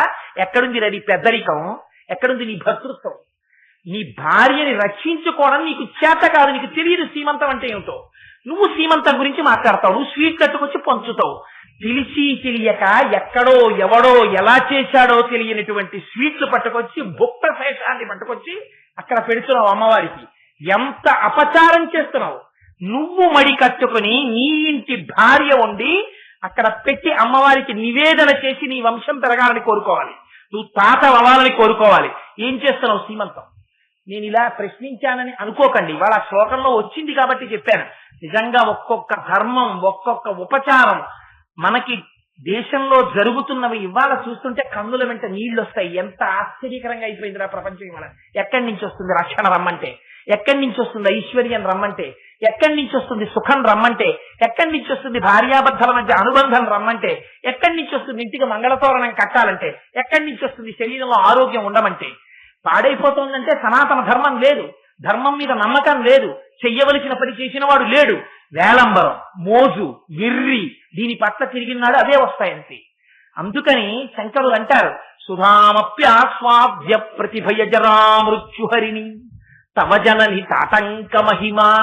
అమ్మా, నీ చెవులకు పెట్టుకున్న తాటంకముల మహిమమ్మ ఇది. ఏమండి ఆ తల్లి సమస్త జగములకు ఐశ్వర్యమునియ్యగలిగిన తల్లి. ఆ తల్లి తాటంకములు పెట్టుకోవడం ఏంటి? తాటంకములంటే మీరు గుర్తు పెట్టుకోండి, 2 రకాలుగా పెట్టుకుంటారు. తాటంకమును చెవి కుట్టించినప్పుడు పెట్టుకుంటారు. తాటంకము చెవికి ఉంటే ఇలా నమస్కారం చెయ్యి. ఆవిడికి చెవులకి తాటాకు ఎత్తుకుందండి అని మీరు నవ్వారా, కచ్చి కుడుపుతుంది అమ్మవారు ఆ తాటాకు. అందుకని చెవిలో తాటాకు కనపడితే ఇలా నమస్కారం చెయ్యాలి. నీకు ఐశ్వర్యం ఉందా, ఇంకో రకంగా చేయించడానికి వీల్లేదు, పద్మం చేయించమని చెప్పింది శాస్త్రం. చుట్టూ స్టడ్స్ అంటే రాళ్లు పొదిగి మధ్యలో పువ్వులా ఉన్న పద్మాన్ని ధరించాలి. ఎందుకని పద్మం సౌభాగ్య వస్తువు, పద్మములను చెవులకి ధరించమని చెప్పింది. అందుచేత తవజనని తాటంక మహిమ 2 ప్రధానమైనవి సుమంగళి తత్వంలో. మిగిలినవి లేవా? ఉన్నాయి. నల్లపూసలు దృష్టితీత, కాళ్ళకి పసుపు లక్ష్మీతత్వం, సిగలో పువ్వులు పాతివ్రత్యం, తాంబూల సంసేవనం పాతివ్రత్యం. కానీ తన భర్త బ్రతికి ఉన్నాడనడానికి గుర్తేమిటి? అందుకే వివాహంలో భర్త ఆవిడ మెడలో పసుపు తాడు మాత్రమే కడతాడు. అసలు ఇంకా యథార్థంగా మాట్లాడితే తాళిబొట్టుకి పసుపు తాడే, బంగారు గొలుసు దానికి ఉపయోగించమని అనలేదు. చంద్రశేఖర పరమాచార్యులంతటి మహాపురుషులు ఇవాళ తాళిబొట్టుకి బంగారు గొలుసులు వాడుతున్నారని బాధపడ్డారు. పసుపు తాడు వాడడమే శ్రేయోదాయకం. పసుపు తాడు కనీసం 16 రోజులు పండగ అయ్యేంత వరకు మెళ్ళో పసుపు తాడితో ఉన్నారా?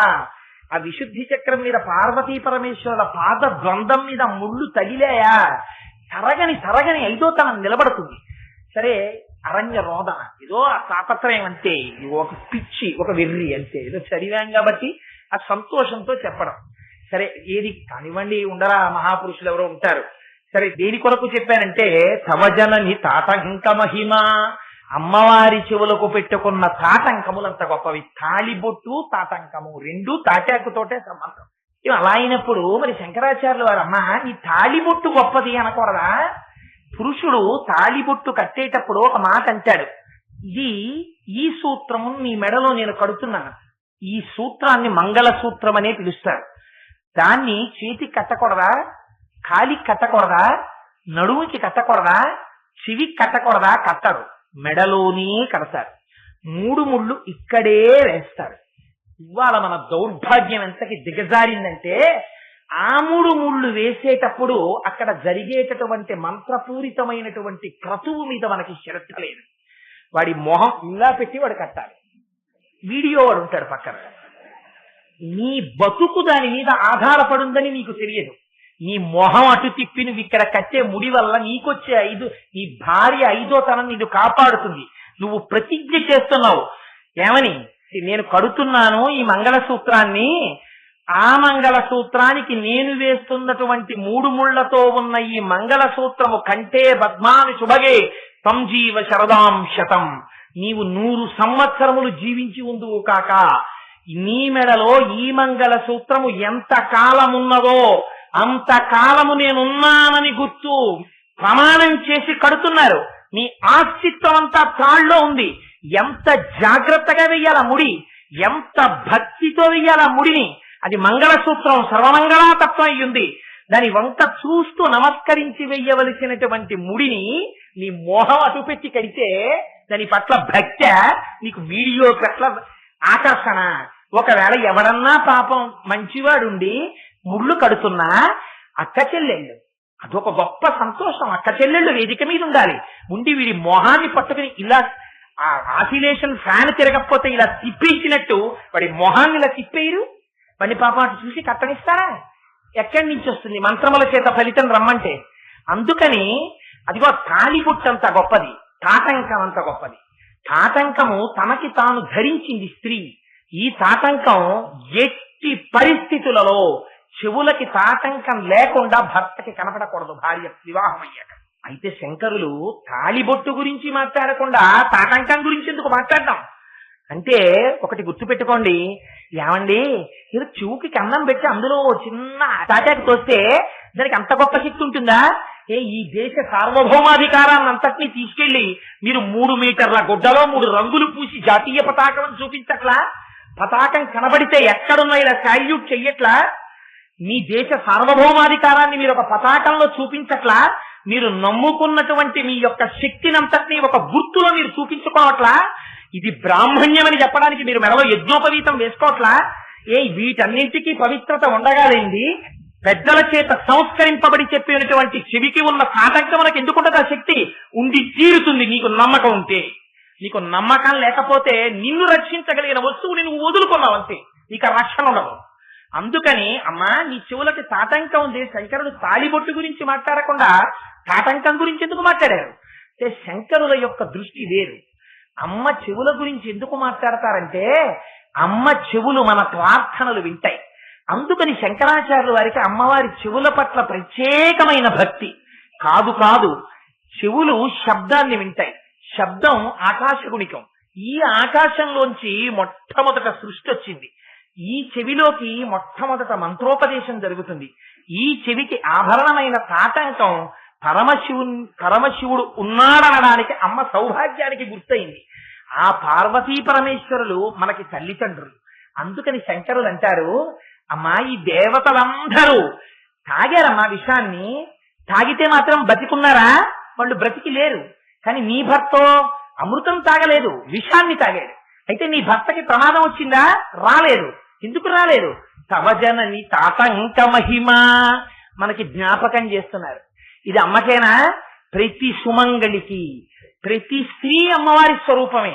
అమ్మవారు ఎలా ఉందో అలా ఉండడం నువ్వు నేర్చుకున్న నాడు నువ్వు నీ భర్తని నీ ఇంటిని రక్షించుకోగలవు. ఇది నీ యందున్నటువంటి శక్తి. ఆ శక్తిని నువ్వు విడిచిపుచ్చుకుంటున్నావు. ఇది చెప్పడానికి శంకరాచార్యుల వారు అమ్మవారి యొక్క వైభవాన్ని ఆ శ్లోకంలో కీర్తిస్తూ ఆంతరమునందు ఆవిడ విశ్వస్య భేషజీ. ఇవాళ పిల్లలందరికీ ఇంత కష్టం వచ్చింది. ఎవరు రక్షించాలి? అమ్మ రక్షించాలి. ఎలా రక్షించాలి? అయ్య చేత సాగించాలి హాలాహలాన్ని.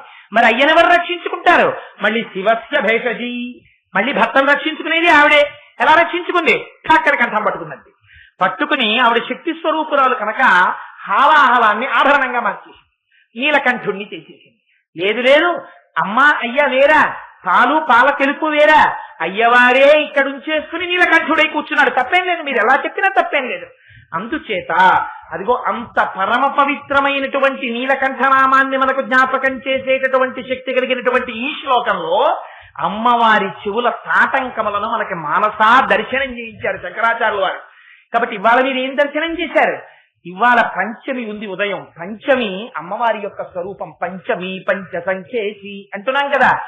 అటువంటి రోజు అసుర సంఖ్య వేల సౌందర్యలహరి అంతర్భాగంగా ఒక దేవాలయ ప్రాంగణంలో కూర్చుని అమ్మవారు పంచభూతముల సాక్షిగా నిలబడి ఉండగా ఇవాళ అమ్మవారి యొక్క పాపట ముందు పెట్టేటటువంటి సింధూర బొట్టుని, అమ్మవారి తాటంకములని, ఆ రెండింటి మహాత్యాన్ని మనం చెప్పుకున్నాం.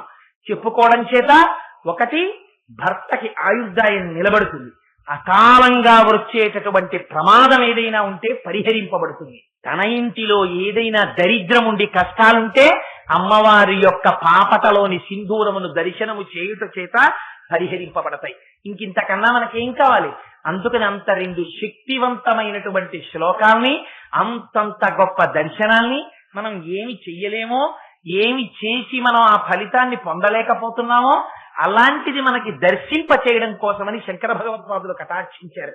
కటాక్షించడం కాదు, మీకు అలా చూడగలిగిన అదృష్టాన్ని కూడా ప్రసాదించారు శంకరాచార్యులు వారు. ఎక్కడ ప్రసాదించారో తెలుసా అండి? శ్రీచక్రం అని ఒకటి ఉంటుంది. అందులో అమ్మవారు శ్రీచక్రంలో ఎప్పుడు శక్తి స్వరూపంగా తిరుగుతూ ఉంటుంది. ఆ శ్రీచక్రాన్ని పృథివిలోనే వెయ్యాలి. పృథివి మీద వెయ్యాలి తప్ప ఇంకెక్కడ వెయ్యకూడదు. మీరు చాలా జాగ్రత్తగా జ్ఞాపకం పెట్టుకోండి. కంచి పృథివీ క్షేత్రం. కంచిలో కామాక్షి అమ్మవారు ఉన్నారు. కామాక్షి అమ్మవారి యొక్క ఉగ్రస్వరూపాన్ని మళ్ళీ చాలా మందికి అనుమానం వస్తుంది. ఉగ్రస్వరూపాన్ని తగ్గించడము అనేటప్పటికీ చాలా మంది అనుకుంటారు ఉగ్రస్వరూపం అంటే అమ్మవారు ఏదో పీకు తినేసేటట్టు ఉందని, అందుకని మనం అక్కడికి వెళ్ళకూడదు అనుకుంటారు. అది కాదు. అమ్మవారి యొక్క స్వరూపంలో ఉగ్రత్వం కాదు, అమ్మవారి స్వరూపంలో ఉన్నటువంటి శక్తిని తట్టుకోగలిగినటువంటి శక్తి ఈ ఉపాధికి పోగొట్టుకున్నారు మీరు. ఎందుకని? ఈ ఉపాధి దేని చేత సంస్కరింపబడి దైవీ శక్తిని తాను ఆకర్షించుకోగలదో దాన్ని మీరు వదిలేసుకున్నారు. వదిలేసుకోవడం వల్ల ఇవాళ ఏమైంది? అమ్మవారి ఎదురుగుండా విడితే ఆ శక్తిని తాను తట్టుకోలేకపోతున్నాడు. అది 40 వోల్ట్లు బల్బే. అది నిజంగా అందులోకి కొంచెం కరెంట్ ఎక్కువ వచ్చింది అనుకోండి, ఆ బల్బ్ ఏం చేస్తుంది? అది 40 వోల్ట్ల బల్బు పెడితే వెలుగుతుంది. అక్కడ మీరు 0 వాట్ బల్బు పెట్టారనుకోండి, ఏమవుతుంది? కరెంటు తప్పు కాదు, బల్బు కాలిపోతుంది. అలా అప్పటికి ప్రజలలో ఉన్నటువంటి తపశ్శక్తిని దృష్టిలో పెట్టుకుని ప్రతిష్ఠ చేయబడ్డాయి. కానీ రాను రాను రాను రాను తరాల వెళ్ళిపోతున్న కొద్దీ రోజు రోజుకి భ్రష్టులైపోతున్న కారణం చేత, పాపము చేత కలియుగంలో అమ్మవారి శక్తిని తట్టుకోలేని స్థితి వచ్చింది. అప్పుడు శంకరులు ఈ జాతికి చేసిన గొప్ప ప్రయోజనం, ఆ ఎడిషనల్ పవర్ ఏదుందో అమ్మవారిలో, మనుషులు ఎంత శక్తిని మాత్రమే తట్టుకోగలరో అంతకన్నా అధికంగా ఉన్న శక్తిని అమ్మవారిలోంచి డిడక్ట్ చేశారు, తీసేసి ఎక్కడ పెట్టాలి? తీసేసి ఎక్కడో పెట్టడానికి వీలు లేదు. అలా తీయగలరా? తీయగలరు. శృంగగిరికి ఒక పీఠాధిపతులు ఉండేవారు, ఉగ్ర నరసింహ భారతీ స్వామి గారని. ఆయన ఒకసారి మధురై వచ్చారు. వచ్చి మీనాక్షి అమ్మవారి గుళ్ళోకి వెళ్ళి మేము అమ్మకి అర్చన చేస్తామన్నారు. అంటే అర్చకులు అన్నారు, మీరు అమ్మవారికి అర్చన చేయడానికి వీల్లేదు, మీరు అక్కడ కూర్చోండి, మేము చేస్తాం అర్చన అన్నారు. వారికి ఎక్కడ లేని ఆగ్రహం వచ్చింది. మేము అమ్మకి చేయకూడదు అర్చన అన్నారు. మీరు చెయ్యకూడదు అన్నారు అర్చకులు. వెనకనున్న శిష్యుణ్ణి పిలిచారు, ఎరా నీ చేతిలో కొబ్బరి బొండం ఉందా అన్నారు. ఉందన్నాడు. కొబ్బరి బొండాన్ని ఇలా అమ్మవారి ఎదురుగుండా పెట్టి మంత్రాలు జరిగారు. అమ్మవారి శక్తులన్నీ కొబ్బరి బొండంలో కలిపాయి. కొబ్బరి బొండం విశేషంగా ప్రకాశం చేసింది. కొబ్బరి బొండాన్ని బంగారు పళ్ళెల్లో పెట్టుకుని తన విడిదికి వెళ్ళిపోయి పీఠం మీద కొబ్బరి బొండాన్ని పెట్టి పూజ చేసేస్తున్నారు మీనాక్షి అమ్మవారి. ఎన్నడూ లేనిది మధురలో మీనాక్షి అమ్మవారి విగ్రహం వెలవెలబోయింది. హడిలిపోయారు అర్చకులు, పరిగెత్తారు పీఠాధిపతులు విడికి. ఆయన కాళ్ళ మీద పడ్డారు. మహాప్రభో మరి పొరపాటు అయిపోయింది, మళ్ళీ అమ్మవారి కళలను అమ్మవారిలో పెట్టేయండి అని. అప్పుడు మళ్ళీ ప్రసన్నులై కొబ్బరి బొండాన్ని తీసుకొచ్చి మంత్రాలు చదివారు. కొబ్బరి బొండంలోంచి అమ్మవారి కళలు అమ్మవారిలో తిరిగిపోయాయి. అంతటి శక్తి ఉండేది పూర్వం మహానుభావులకి. ఎప్పటివారు? నృసింహభారతి స్వామి వారు, ఈ మధ్య వారేవారు ఉన్నారు ఈ దేశంలో. చంద్రశేఖర పరమాచార్య మొన్నటి వరకు లేరు. ఎంతటి శక్తివంతులు వారు. అందుచేత అదిగో అటువంటి మహాపురుషులు కనుక శంకరులు ఏం చేశారు? కామాక్షి అమ్మవారిలో ఉన్న అధిక శక్తిని తీసి శ్రీచక్రంలో పెట్టారు. పెడితే ఆ శక్తి శ్రీచక్రంలోకి వెళ్ళింది, పృథివీ మీద వేశారు. మరి జంబుకేశ్వరంలో అమ్మవారు అఖిలాండేశ్వరి అని పేరు అమ్మవారికి. అఖిలాండేశ్వరి అమ్మవారిలో కూడా ఉన్నటువంటి అపారమైన శక్తిని తీయవలసి వచ్చింది. తీయవలసి వస్తే ఎదురుగుండా కావేరీ నది ఉంది. కావేరీ నదిలోకి ప్రవేశపెట్టకూడదా? కానీ మీరు గుర్తుపెట్టుకోండి, శ్రీచక్ర ప్రతిష్ఠ చెయ్యాలంటే దాన్ని పృథివీ మీద చెయ్యాలి తప్ప శ్రీచక్ర ప్రతిష్టని ఇతర భూతములలో చెయ్యకూడదు. అందుకని పృథివీ ఆపస్తేజో వాయు ఆకాశములున్నా ఆపస్తేజో వాయురాకాశములలో శ్రీచక్ర ప్రతిష్ఠ జరగదు. అందుకని పృథివిలో వెయ్యాల్సి వచ్చింది. శంకరులు మహోత్కృష్టమైన ప్రయోగం ఒకటి చేశారు. ఆయన ఏం చేశారో తెలుసా అండి?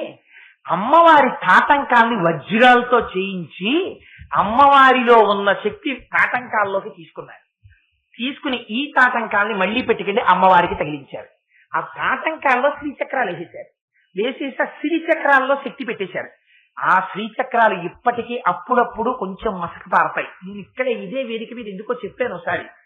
ఆ తాటంకాల్ని అమ్మవారి చెవి నుంచి తీసి అందాక తాత్కాలిక తాటంకములను పెడతారు. అది పెద్ద క్రతువు. జంబుకేశ్వరం తిరువానక్కోయిల్ అంటుంటారు తమిళనాడులో. అది మళ్ళీ ఒక్క తంజావూరులోనో కోయంబత్తూరులోనో ఉంది. స్వర్ణకారుల కుటుంబం వాళ్ళు దీక్ష తీసుకుని వాటికి స్థానపడతారు. ఒక్క కంచి పీఠం వాళ్ళకే పరంపరాగతంగా దాని మీద అధికారం.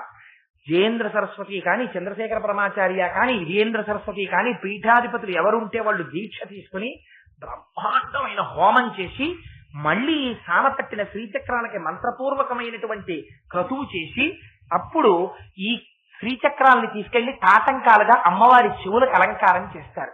అందుచేత జంబుకేశ్వరంలో అఖిలాండేశ్వరి అమ్మవారిని శ్రీచక్ర తాటంకములతో మీరు చూడొచ్చు. ఇప్పటికీ జంబుకేశ్వరంలో మీరు ఎప్పుడైనా వెళ్ళి కాసేపు ఒక రోజంతా ఉండొచ్చు. ఏనుగులు లోపలికి వెళ్లకుండా కట్టారు ఆ గుండె. అదో విచిత్రం. అక్కడ నేరేడు తోటలు ఉండేవి, విపరీతంగా వచ్చేవి ఏనుగులు. అస్తమానం గుళ్ళోకి వెళ్ళిపోయాయి. అది జలలింగం. పరమశివలింగం దగ్గర ఎప్పుడు నీరు ఊరుతూ ఉంటుంది.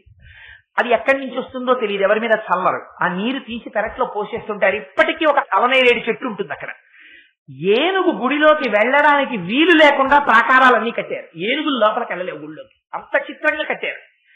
సరే నేను ఇవాళ మరి ఎంతకని చెప్పగలను కానీ నిజంగా అసలు ఆ జంబుకేశ్వరం గురించి వింటే మీరు ఆశ్చర్యపోతారు. అంత గొప్ప దేవాలయం ఇప్పటికీ కూడా. ఇప్పటికీ మధ్యాహ్నం అయితే మహానైవేద్యం పెట్టవలసి వస్తే అమ్మవారి గుడిలోకి వెళ్ళేటటువంటి అర్చకులు పంచ కట్టుకుని వెళ్ళడానికి సాహసం సరిపోదు. పట్టు పంచెలు చీరలు కట్టుకుని అమ్మవారిలా ఇంతంత బొట్లు పెట్టుకుని తీసుకెళ్లి మహానైవేద్యం పెడతారు అమ్మవారికి. అంత శక్తి తాటంకాలతో వెలిగిపోతుంటుంది అమ్మవారు అక్కడ. మీరు ఎప్పుడైనా శ్రీరంగం జంబుకేశ్వరం రెండు పక్క పక్కనే ఉన్నాయి, గొప్ప క్షేత్రాలు. మీరు మొన్న వెళ్ళారమ్మా, శ్రీశైలం వెళ్ళారని చెప్పారు. అందుకని జంబుకేశ్వరం ఆ శ్రీరంగం గొప్ప గుడి. శ్రీ మహావిష్ణువు అక్కడ శ్రీరంగనాథుడిగా ఉంటారు. తండ్రి వారిని చూస్తే కడుపు నిండిపోతుంది. నిజంగా శ్రీరంగమే, జంబుకేశ్వరమే. మీరు ఎప్పుడన్నా if you go to Trichy, అక్కడి నుంచి చాలా దగ్గర శ్రీరంగం జంబుకేశ్వరం తప్పకుండా చూడండి. అమ్మవారిని అఖిలాండేశ్వరి అమ్మవారిని ఆ శంకరులు వేసిన తాటంకాలతో మీరు ఇప్పటికీ చూడొచ్చు. శంకరులు పెట్టిన తాటంకాలు, వజ్ర తాటంకాలు, శ్రీచక్ర తాటంకాలు ఇప్పటికీ ఇంతంత తాటంకాలు ఇలా వేళ్లాడుతుంటాయి అమ్మవారికి. నాకు ఇప్పుడు ఈ విషయం చెప్తుంటే నాకు కళ్ళల్లో కనపడుతోంది అమ్మవారి మూర్తి, ఆ తాటంకాలు, ఆ చెవులు, ఆ మూర్తి కనపడి నా గుండె ఆనందంతో నిండిపోతోంది నిజంగా. చంద్రశేఖర పరమాచార్యకైతే పొంగు అసలు అఖిలాండేశ్వరి అమ్మవారి గురించి చెప్తే. అందుకని అదిగో ఆ తల్లి తాటంకముల గురించి వింటే చాలు ఆవిడ పొంగిపోయి ఐదోతనాన్ని కాపాడుతుంది. చాలు ఇవాళ తల్లి ఎందుకు పలికించిందో పరమోత్కృష్టమైనటువంటి 2 శ్లోకాలకి అమ్మ వ్యాఖ్యానం చేయించింది. మంగళాశాసన పరై మదాచార్య పురోగవై సర్వైశ్చ పూర్వైరాచార్యై తత్రాయాస్తు మంగళం కోసలేంద్రాయ మహనీయ గుణాత్మనే చక్రవర్తి తనూజాయ సర్వభౌమాయ మంగళం ఉమాకాంతాయ కాంతాయ కామితార్థ ప్రదాయినే శ్రీగిరీశాయ దేవాయ మలినాథాయ మంగళం కరచరణ కృతం వా కర్మ వాక్కాజం వా శ్రవణనైనజం వా మానసం వా పరాధం విహితం వా సర్వమేత్తక్షమస్వ శివ కరుణాబ్ధే శ్రీ మహాదేవ శంభో సర్వం శ్రీ ఉమామహేశ్వర పరబ్రహ్మార్పణమస్తు.